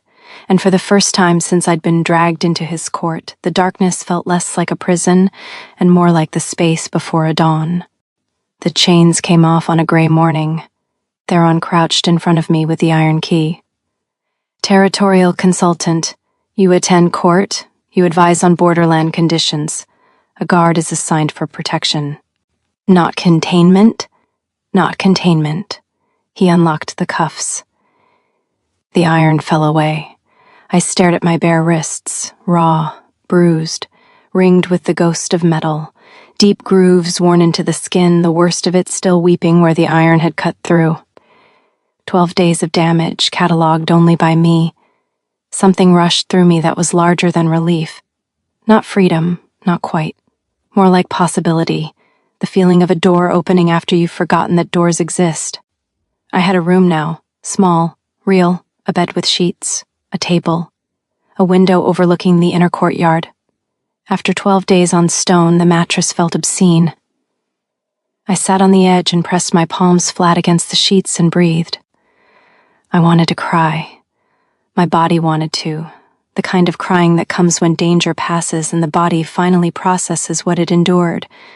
But I had already broken once in front of him, the night he'd told me about my family. I wasn't sure I could afford to break again. I washed my wrists carefully, applied the salve that had been left on the table, wrapped the worst of them with strips of cloth. Sarah, the guard from the washroom, was assigned as my permanent escort. Compact, dark-haired expression that could cut glass. I'm not your babysitter, she said. You go where I go. If you run, I stop you. If someone comes for you, I stop them. That's two things. Walking into the throne room unchained was vertigo.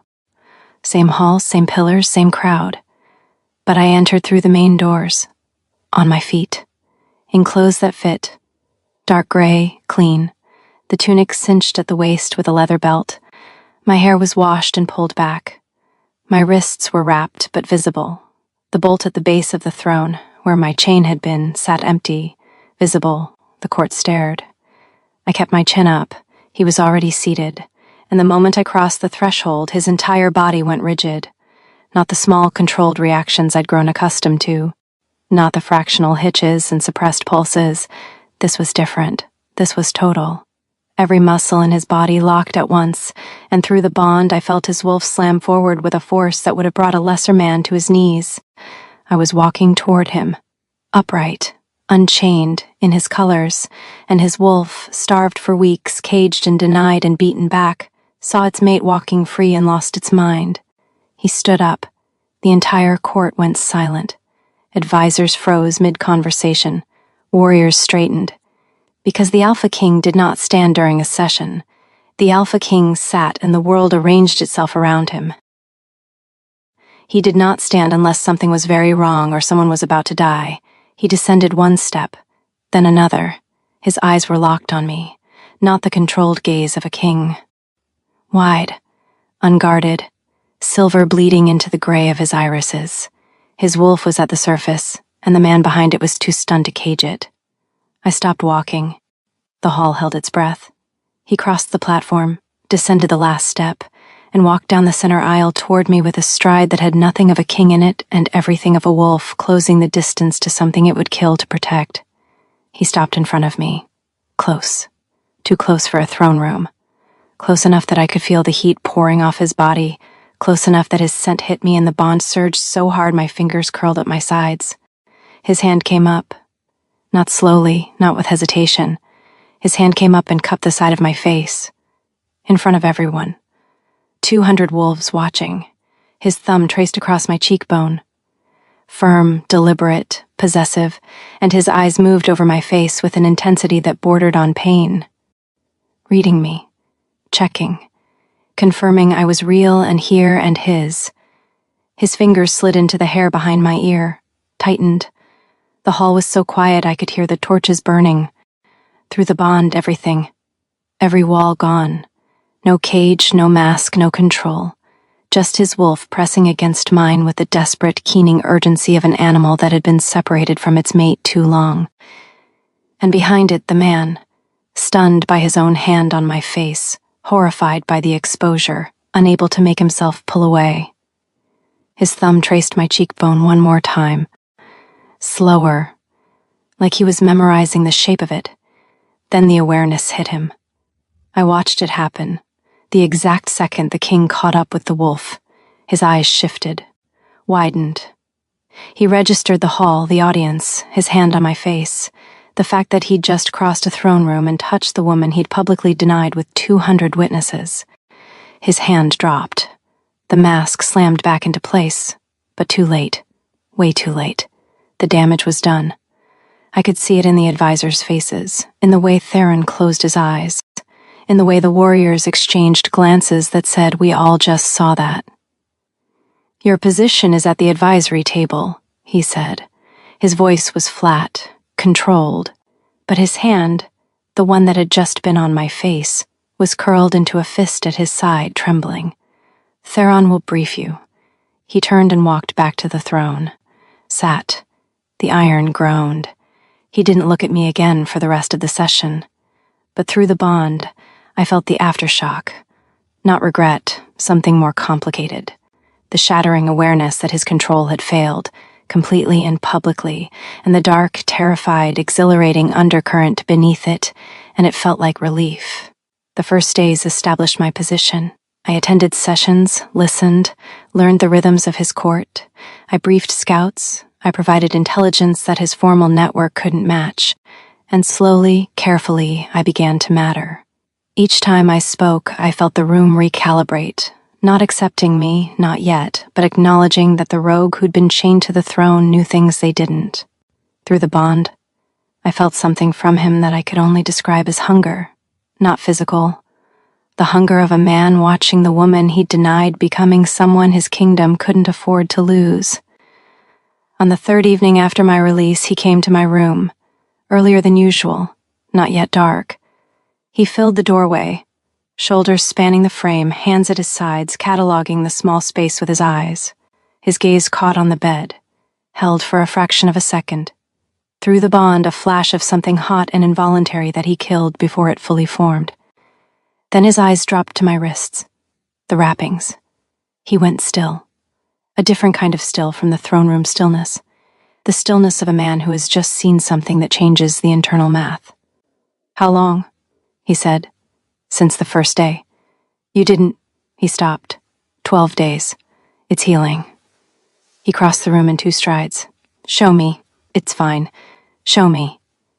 I held out my wrist. He took it, gently, so gently it made something crack in my chest, and began unwrapping the cloth, slowly, layer by layer. His fingers worked with a care that shouldn't have been possible for hands that large, hands I'd watched crack iron. The last layer stuck. Dried blood had fused the cloth to the wound. He stopped. "This will hurt," he said. "I know." He peeled it free.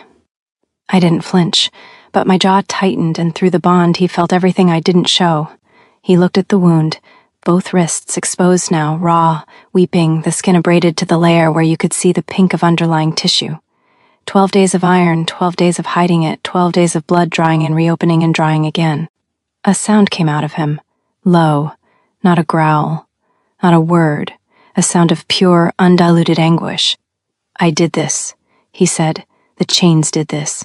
I ordered the chains." His thumb traced the edge of the wound, so light it was barely contact, but the bond magnified everything. The touch sent warmth flooding up my arm, and I watched his hand tremble against my skin. Through the bond, fury, not at me, at himself. A black, consuming self-hatred for the chains, for the days, for the wounds he'd inflicted, and the fact that she'd hidden them rather than show weakness in his court. I would have hidden them too. I said, don't make this easier for me." He reached for the salve on the table, sat in the chair, pulled it close enough that my wrist rested in his lap. And then the Alpha King of the Northern Territories, the man who'd built his reign on never showing tenderness, began dressing my wounds. He worked in silence. His hands were steady, but the effort it took to keep them that way was visible in his jaw, in the cords of his neck. He cleaned the wound, applied the salve with his thumb, smoothing it in small, careful circles. The intimacy of it was devastating. His head bent over my wrist, his breath warm against my skin, his touch so gentle it contradicted everything I'd seen him be. I watched his face. The mask was gone. Not cracked, not fissured, gone. What was underneath was just a man, tired, guilty, concentrating on not hurting the one person he'd already hurt too much. His thumb paused over my pulse, pressed, held. Neither of us spoke. The room contracted around the silence, just the sound of his breathing, slow and careful, and the faint wet sound of salve against skin. His thumb rested on my pulse for 3 heartbeats, 4, 5. I could feel his breath warm against the inside of my wrist, could see the way his lashes cast shadows on his cheekbones in the fading light. "Your heart beats fast," he murmured. "Your hand is on my wrist." His eyes lifted, met mine. The distance between us was nothing, inches, and the bond sang with the proximity. I could see the ring of silver around his irises, could feel his breath, could see the exact moment his gaze dropped to my mouth and came back up. His throat worked. His hand tightened fractionally on my wrist. He looked away first, went back to rapping. His voice was rough when he spoke. "I don't know how to do this. The version of me that sits in rooms and talks. I know how to be a king. I know how to be a weapon. Not this. You're doing fine." I am rigid with anxiety. I laughed. The sound surprised me, rusty, unused, startled out of me before I could catch it. His eyes widened. Something moved across his face that I'd never seen. Warmth, open, uncomplicated warmth. And through the bond, wonder. Like the sound of my laughter was something rare he wanted to keep. "I like that sound," he said, almost to himself. My laugh died. Not because it wasn't genuine, but because the way he looked at me, with open, unguarded warmth, cracked something I'd been holding together with willpower. He finished rapping, set my wrist down, didn't let go. "There's something you should know," I said. "Before the Grey March mission, before any of this goes further." He waited. "I sat at that table 5 years ago knowing what it might cost me, not because I was reckless, because when I looked at you, I didn't see what everyone else saw. I didn't see a monster, or a weapon, or a threat." I held his gaze. I saw someone who'd been alone so long he'd forgotten what it felt like to be seen. His jaw tightened, his hands curled into fists, and I chose to see you anyway. I chose you, Arlo, 5 years ago, and I'd choose you again. Something cracked behind his eyes. Not broke, cracked, a fissure letting light through. "You lost everything because of that choice," he said. His voice was barely held together. "I lost everything I could lose, but what I did, sitting with you when no one else would, that's the only thing I've done in my life that I'm proud of." He stared at me. The bond pulsed, slow, deep, like a heartbeat learning a new rhythm. He reached across the space and took my hand, held it, not a grip, a hold, gentle, deliberate. His thumb traced across my knuckles, each pass sending warmth up my arm and into my chest. The bond opened between us, not the violent detonation of before, but something softer. A door left ajar. "When this is over," he said, "I'm going to earn the right to be the man you saw at that table." "You already are. Not yet." His eyes were steady. "But I will be." He released my hand and stood. At the door, his fingers tightened on the frame, the briefest hesitation, the war between leaving and staying playing out in the tendons of his hand. "The Grey March mission, be careful." "I will, be careful." And the second time carried a weight the first didn't, not an instruction but a prayer. A man standing in a doorway telling a woman to come back to him without being able to say the words. The door closed. I pressed my hand flat against the mattress where his warmth still lingered and breathed. The Grey March was a 3-day ride. I traveled with Sarah, 2 scouts, and a small military escort. Arlo had wanted more, a full squadron, a perimeter team, aerial scouts. His voice had been calm when he made the case. His wolf had not been calm. Through the bond, the animal paced, frantic, wild, screaming, "Don't let her leave." I'd insisted a large force would spook the Packless communities. The argument had been brief. He'd looked at me with an expression that said every instinct he possessed was screaming against this. I'd looked back with an expression that said I was going regardless. He let me go. But when I passed through the castle gate, the bond stretched between us like a wire being pulled taut, and through it, a pulse so raw and unguarded it nearly stopped me. "Come back to me." Not in words, in feeling. In the language the bond spoke when the man was too proud to say what his wolf was screaming. I kept walking. By the second day, the connection was thin. Still present, still warm, but attenuated by miles, a thread instead of a rope, and the thinning hurt, not emotionally, physically, the same bone-deep ache from before, settling into my chest like a cold I couldn't shake. My hands trembled at odd moments. My sleep fractured into restless, sweat-soaked fragments. I found myself reaching for the bond constantly, during lulls in the ride while setting up camp in the quiet minutes before sleep. Pressing against it the way you press your tongue against a loose tooth. I missed him. The realization hit me in the gut, sudden and annoying and undeniable.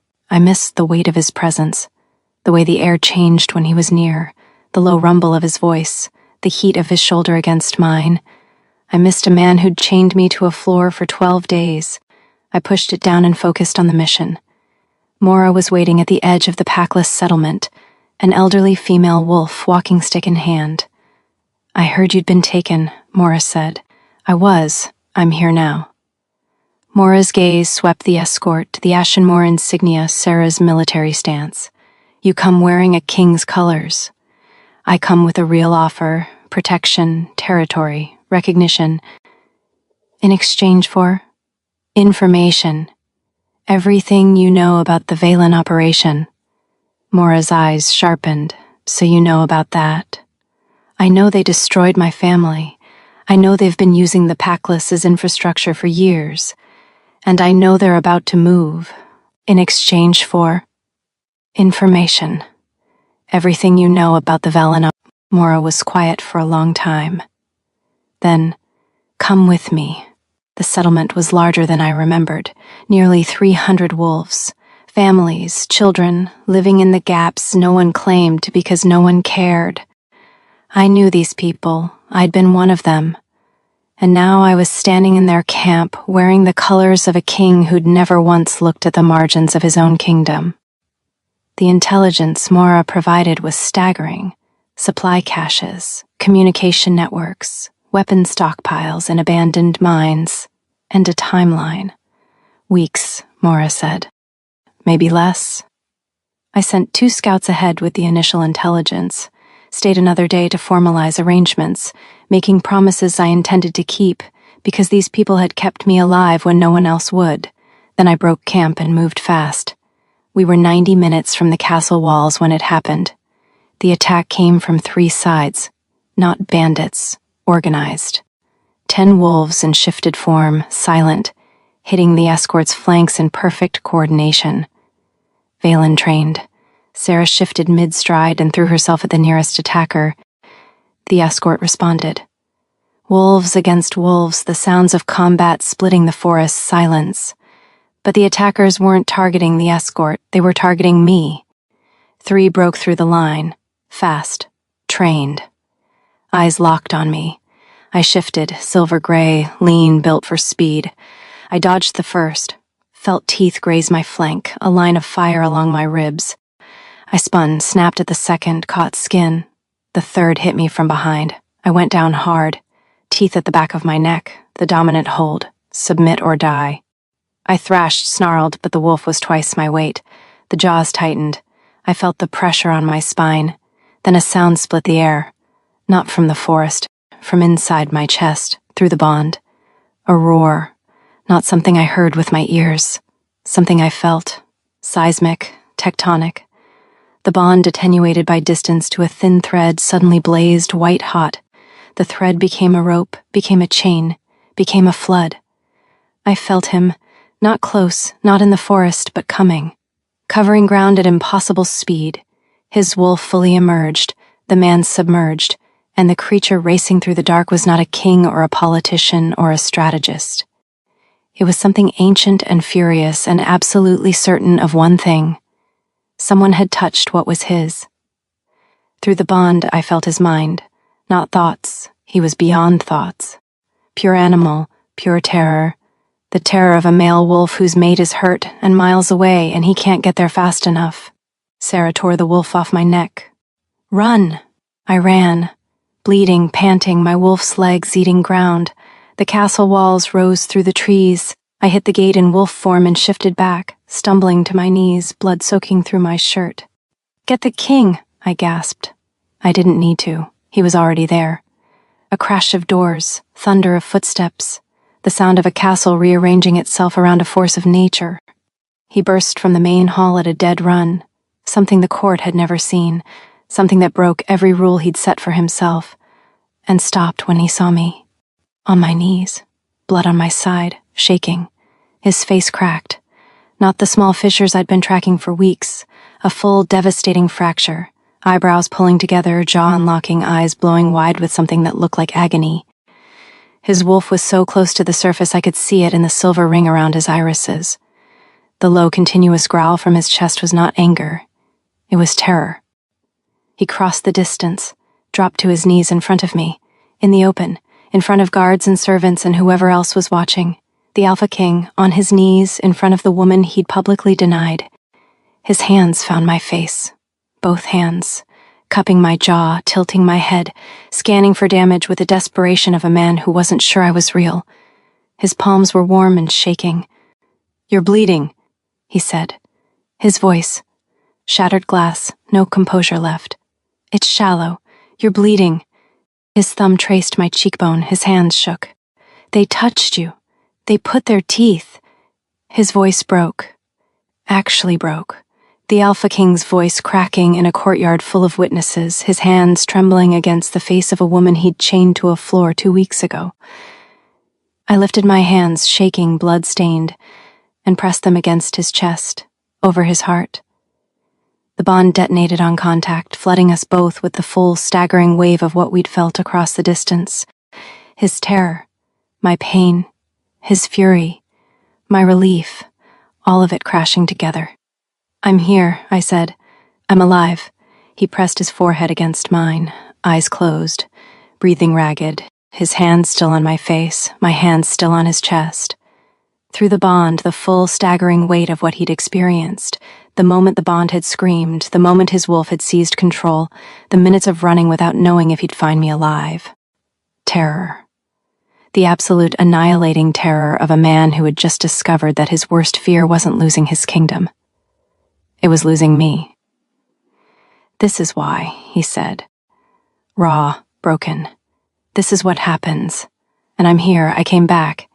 Amy, I will always come back." He opened his eyes, pale gray, wet. Around us, the courtyard had gone still. Guards, servants, stable hands, all of them watching the Alpha King hold the face of his territorial consultant like she was the only real thing in the world. The secret was unraveling. I didn't care. Neither did he. He took me to his quarters. Not the throne room, not the war room, his private space, a guarded suite no one entered without permission. He closed the door, and the moment it shut, the last of his control broke. Not violently, completely. His hands were on me, my arms, my face, my ribs where the blood was soaking through, checking, cataloging, making sure I was whole. His movements were urgent but careful, the hands of a man terrified of what he'd find, and terrified of hurting me while looking. "Let me see the wound," he said. I lifted my shirt. The gash along my ribs was long but shallow. Sarah's intervention had prevented the teeth from going deep. He looked at it, and a sound came from him I'd never heard before. Low, sustained, anguished. Not a growl, a keen, the sound of a wolf in pain. He pressed his palm against the wound, not to heal it, just to touch it, to feel the evidence. His hand was warm against my skin, and the bond between us pulsed with something enormous. Through it, I should have been there. I should have protected you. I will never let you out of my sight again. And beneath that, not in words but in the pressure of his hand, I love you. I love you. I love you. They were Valen, I said, because if I didn't redirect this, I was going to fall apart. Trained, they came specifically for me. I know. His jaw was locked. Raylan's accelerating, the attack confirms it. The intelligence from the Grey March supply caches, weapons, timeline. He's going to move on the eastern border within weeks. Theron's already mobilizing, your scouts got through. His hand was still on my side. Neither of us mentioned it. You saved us time we didn't know we needed. Then let me finish it. Let me work with Theron. Let me use the Packless network. We can map the entire Valen operation. You were almost killed tonight. And I'm still here, still standing, still telling you what needs to happen next. I held his gaze. Stop trying to protect me from this. He stared at me. Through the bond, I felt the calculation, and beneath it, the last wall starting to crumble. Sit down, he said. Let me clean the wound properly before you plan a war. I sat on the edge of his bed. He pulled a chair close enough that his knees bracketed mine, and reached for the basin of water on the side table. He wrung out a cloth. His movements were precise, but his hands, the hands that ruled a kingdom, hadn't stopped trembling since the courtyard. He pressed the cloth to my ribs. I hissed. My hand shot out and gripped his forearm. Reflex, not intention. And my fingers dug into the hard muscle of his arm. He froze, not the controlled freeze of a man managing his reactions. A total freeze. His hand stopped on my ribs. His breathing stopped. His entire body went rigid, and through the bond I felt the contact. My hand on his bare forearm. My fingers against his skin. The bond drinking it in like water in a desert. The warmth flooding both of us so fast and so completely that for a moment neither of us could move. Sorry, I said. I started to pull my hand back.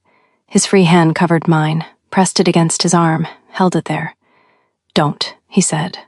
Quiet, almost inaudible. We stayed like that. His hand on my ribs with the cloth, my hand on his arm, his hand holding mine in place, 3 points of contact and the bond humming through all of them, warm, insistent, greedy, Feeding off every touch, he went back to cleaning the wound, but he didn't move my hand, and I didn't move it either. The room was quiet, just the sound of water in the basin. His breathing slow and deliberate, mine not quite steady. The soft sound of the cloth against my skin. He finished cleaning and reached for a bandage. This required him to lean closer, his head at the level of my shoulder, his breath warm against my collarbone as he wrapped the cloth around my ribs. I could see the details I'd never been close enough to see. The small scar along his jawline, the way his dark hair fell forward when he bent his head, the thick line of his lashes. He tied the bandage, didn't pull back. His head was still bent, his face inches from the curve of my neck. I could feel his breath, warm, unsteady, moving across my skin in slow, deliberate waves. Each exhale ghosted over the pulse point where his teeth had almost marked me weeks ago, and my whole body tightened. Through the bond, a struggle so violent I could feel it in my own chest. His wolf pressing forward, his mind holding it back. The two forces locked against each other while his mouth hovered close enough to my neck that I could feel the heat of his lips without contact. He breathed in, slow, deep, drawing my scent into his lungs. His hand, the one that had been holding the bandage, came to rest on my knee, just resting, the weight of it warm through the fabric. His thumb moved once, a single involuntary stroke along the inside of my knee. My breath caught. His thumb stopped, his hand tightened. We didn't move, didn't speak. The silence was so dense, it had texture. I could feel it pressing against my skin, heavy and warm and charged, his breath on my neck, his hand on my knee, my hand still on his arm. The bond between us thrumming so loud I was sure he could hear it. His lips parted. I felt the slight change in his breathing, the shift from controlled to something more ragged.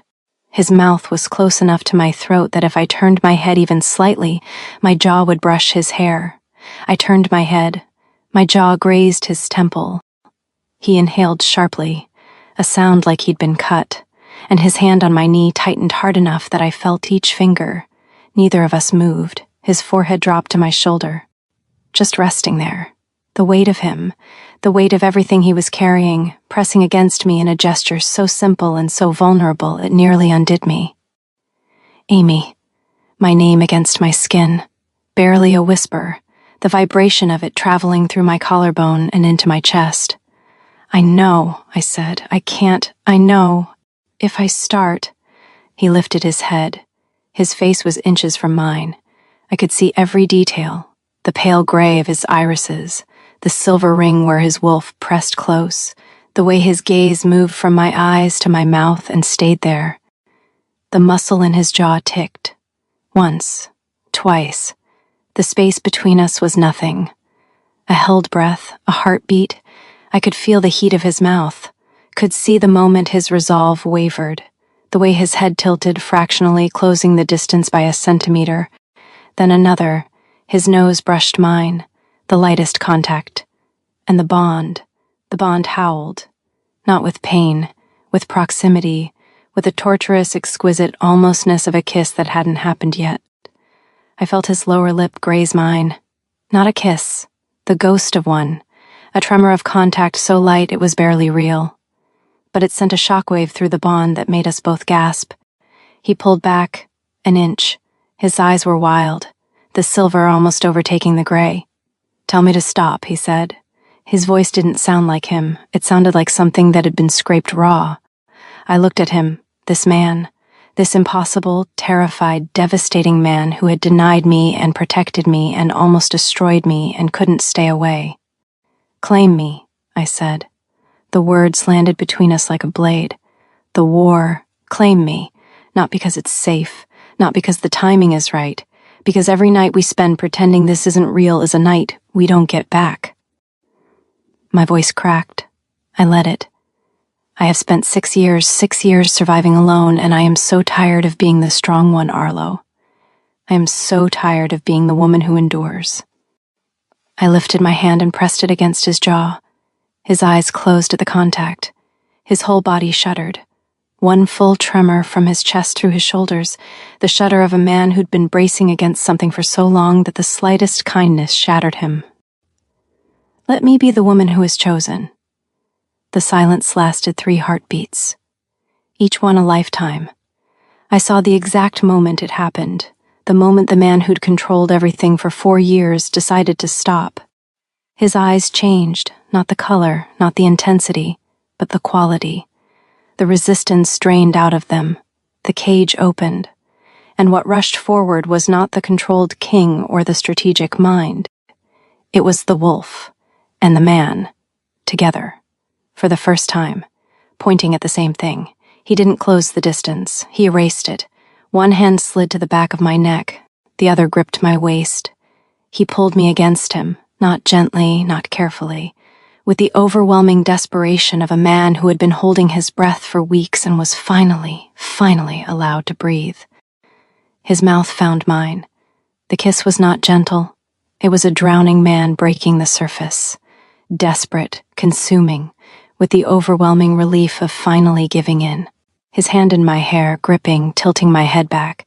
His other arm locked around my waist, lifting me against him until there was no space left. His chest against mine, his heartbeat slamming through both of us, the bond between us igniting like a fuse. He kissed me the way a starving man eats, with his whole body, with everything, with the accumulated weight of every night he'd stood in doorways and walked away. His mouth was hot and demanding and shaking. Shaking. Because the man who controlled a kingdom couldn't control the tremor in his hands when he kissed me. I gripped the front of his shirt and held on the way I'd held on to everything, with both hands, with my whole body, with the reckless certainty that this was worth any cost. He pulled back a fraction, forehead against mine, breathing ragged, his hand still in my hair, still gripping, like letting go wasn't an option his body was willing to consider.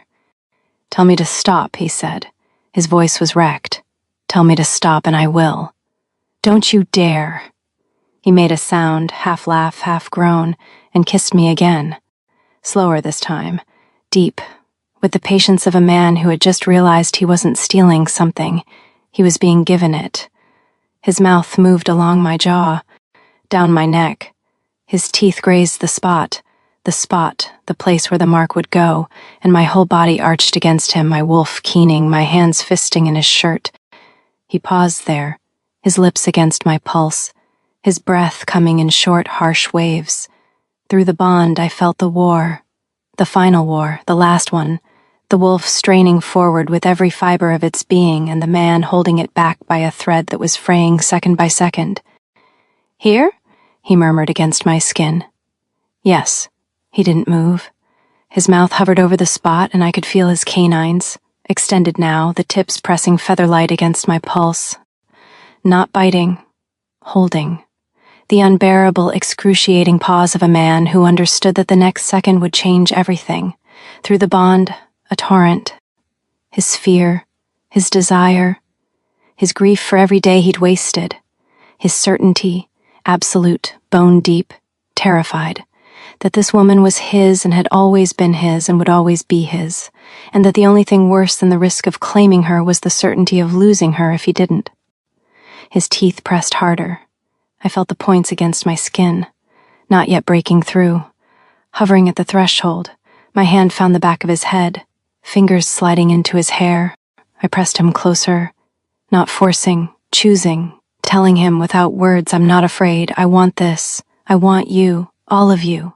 The king and the wolf and the man who ate bread from a stranger's hand because she was the only person who'd ever offered him something freely.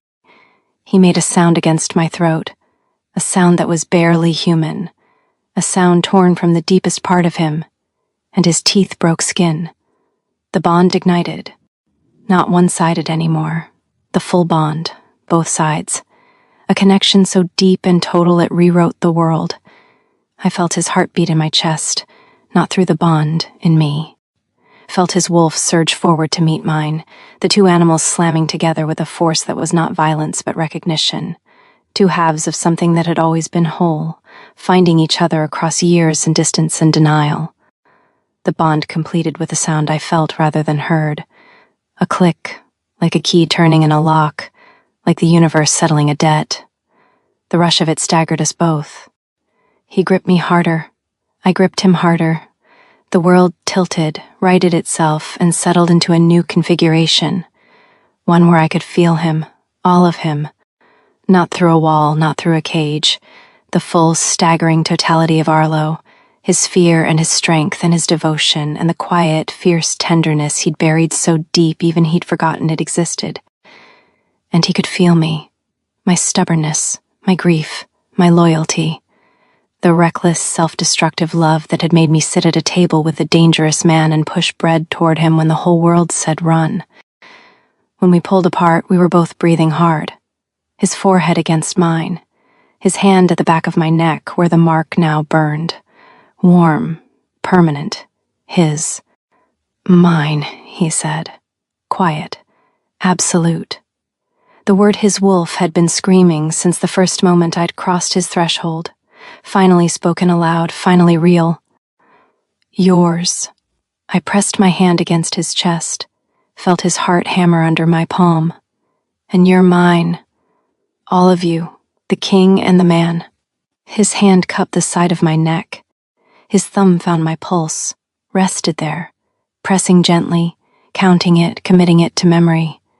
The war starts now, he said, and when it does, you're beside me. Not behind me, not hidden, beside me. That's all I've ever wanted. I know. Something crossed his face. Grief and gratitude tangled together. That's what I was most afraid of. He kissed me again, and slower, with the patience of a man who had decided he had the rest of his life. I kissed him back with the ferocity of a woman who had sat at a table with a dangerous man and chosen not to leave. The same choice. The same cost, and this time it was everything. The Valen Alliance moved 3 days later. 3 Eastern packs turned simultaneously, borders breached, supply lines disrupted, communication towers taken. The attack was coordinated, surgical. Raylan had spent years positioning his pieces, and now he moved them with the precision of a man who'd expected to face a king with no vulnerabilities and no intelligence about the margins of his own kingdom. He was wrong on both counts. My packless network, Mora's people, the wolves living in the cracks, had been feeding information since the Grey March mission. Every supply cache Raylan had hidden I'd mapped, every communication route I knew, every weapons stockpile, every safe hold, every tactical position, documented, relayed to Theron, incorporated into Ashenmoor's defensive strategy. The War Council convened in the throne room, Arlo at the center, Theron at his right, and me at his left. Not behind the advisors, not at the base of the platform. Beside him, his hand brushed my lower back as I took my position. Brief, deliberate, hidden from the court by the angle of his body. But I felt it, warm, steady, possessive, and the bond purred. The court saw my position, the court understood. The Eastern offensive is a feint, I said, pointing at the map spread across the war table. Raylan wants you to commit your forces east. The real strike comes from the south. Through the mountain pass, your scouts have always considered impassable. It is impassable, an advisor said. Even in summer, it's impassable for a conventional force, not for wolves who've been living in those mountains for 2 years, stockpiling supplies, cutting hidden paths. I know because the packless community near the pass watched them do it. Silence. Through the bond, I felt Arlo's focus, sharp, absolute, and beneath it, pride, fierce and burning and no longer hidden. If she's right, the southern pass is the priority, Theron said. She's right, Arlo said, no hesitation. Redirect the primary force south. Hold the east with the defensive garrison. Sire, committing our main force based on the word of, the heavy-set advisor again. Based on the word of the person who has been right about every single piece of intelligence she's provided this court. Arlo's voice was quiet, deadly. Continue that sentence at your own risk. The advisor closed his mouth. The forces moved. Ashenmoor's military machine deployed south on my intelligence. Everything hinged on my knowledge, on the network I'd built, on the years of living in the margins that every wolf in this court had looked down on. The battle at the southern pass happened at dawn. I directed from the command ridge, Theron beside me, communicating with the forces below. Through the bond, I felt Arlo miles away, leading the front line, his wolf blazing with battle focus. The cold, precise clarity of a man built for war, doing what he was built to do. And underneath it, the constant awareness of me. My heartbeat, my location, pulse by pulse, confirming I was alive. I was right. Raylan's southern force emerged exactly where my intelligence said they would. Instead of an undefended border, they met the full weight of the Ashenmoor military, deployed, positioned, and waiting. The battle was fierce, but short. Raylan's force, designed for a surprise strike, crumbled against a defense that knew their numbers, positions, and fallback routes. By midday, the southern threat was broken. The eastern feint collapsed within hours. Raylan was captured attempting to retreat through the mountains. They brought him to the command post in chains. The spy master, who'd spent years building an operation to destroy Ashenmoor, dragged before the woman whose family he'd helped destroy a decade ago. He looked at me. The charming smile was gone, something cold and evaluating in its place. "You," he said, "the girl from Silver Ridge." "You knew," I said, not a question. "I knew your mother's death would destabilize the pack. I didn't know you'd survive." He paused. "I certainly didn't know you'd end up at his feet." "At his side," I corrected. His mouth thinned. "A mate bond. The one thing I couldn't predict." "No," I said. "A choice. He didn't claim me because fate told him to, and I didn't survive 6 years in your margins because I was lucky.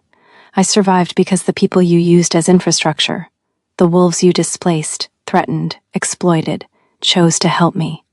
The same way they chose to help me end this." Raylan was taken away. The war was over.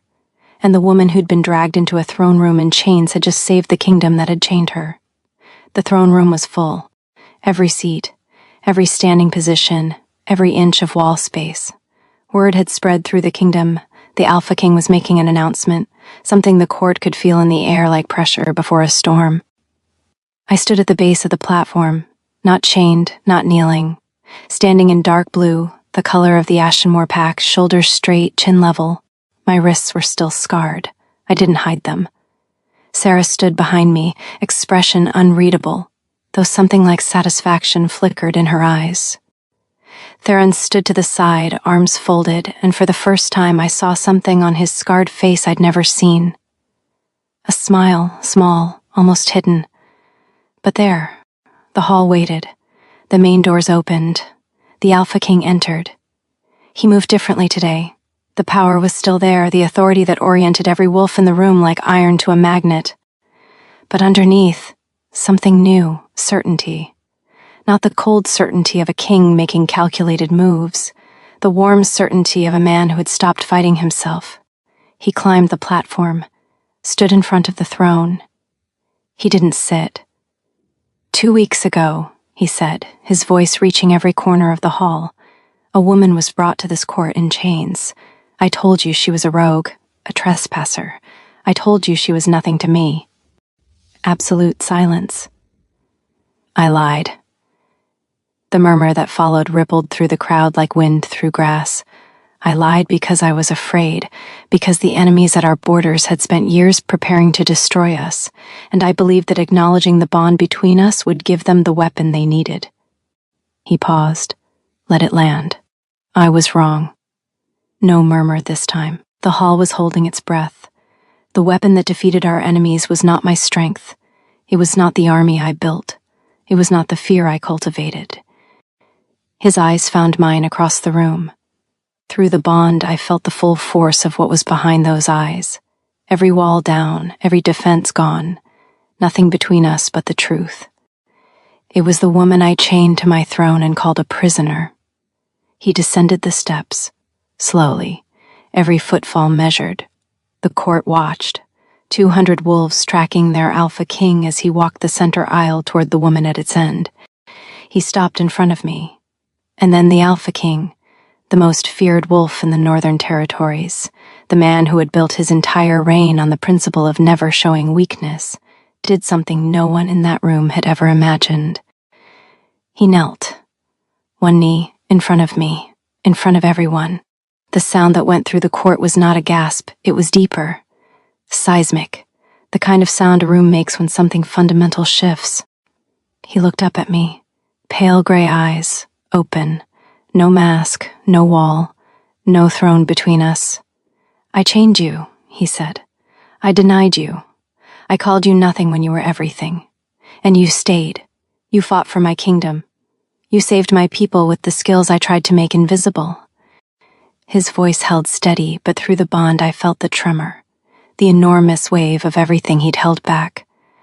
I am not asking you to forgive me.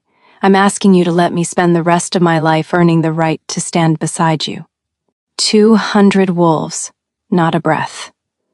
I looked down at him, this man who had been my captor and my protector and my denial and my truth, this man who had sat at a table once, alone in a room full of wolves who feared him, and eaten bread from a stranger's hand because she was the first person in his life who'd offered him something without wanting something in return.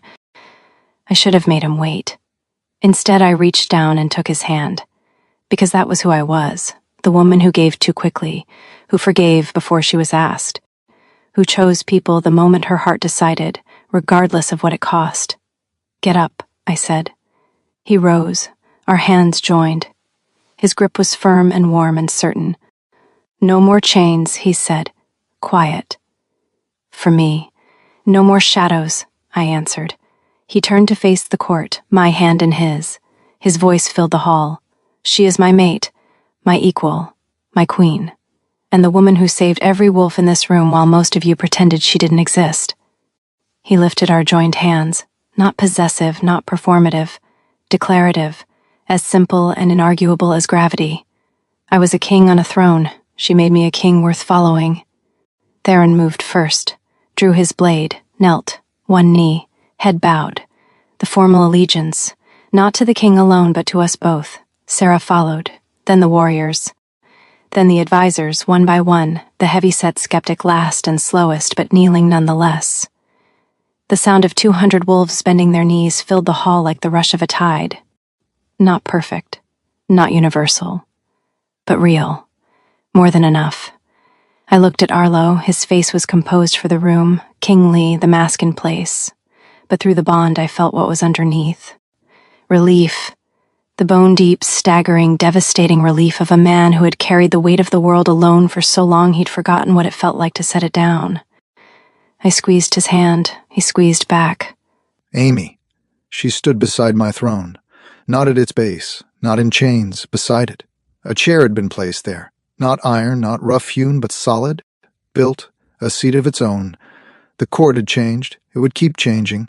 There would be wolves who resented her, who questioned the bond, who tested the new arrangement. I didn't care. I'd built a kingdom out of fear because I believed that was all I deserved. I'd ruled alone because I believed that was all I could survive. I'd been wrong. The woman sitting beside my throne, the one who'd shared bread with me when the world thought me a monster, who'd sat in chains and refused to be invisible, who'd saved my kingdom with the life I'd tried to erase. She was the proof. Not a weakness, never a weakness, the only strength that had ever mattered. The bolt at the base of the throne was still there. I'd asked if he wanted it removed. He'd said no. Let it stay, he told me. Let everyone who sits in this hall see it. Let it remind them, and me, of the worst mistake a king can make, and the hardest thing he can do to fix it. I traced my fingers over the empty bolt. Cold iron, a scar in the stone. I'd sat at a table once with a man everyone else was afraid of. I'd pushed bread across the wood. I'd given him my name. I'd chosen him then. I chose him now. And he, finally, irrevocably, with the full weight of his wolf and his crown and his terrified, magnificent heart, had chosen me back.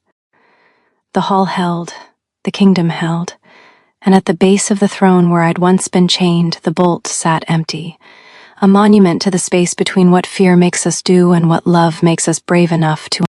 If this story caught your attention, thank you for staying with me. Stories like this take heart to write, and knowing someone is truly listening makes all the difference. I write to stir something inside you, romance, emotion, and moments that linger long after the story ends. If you enjoy stories like this, please subscribe and comment where you are watching from, so these stories don't get lost in a sea of voices, and I can keep writing them for you.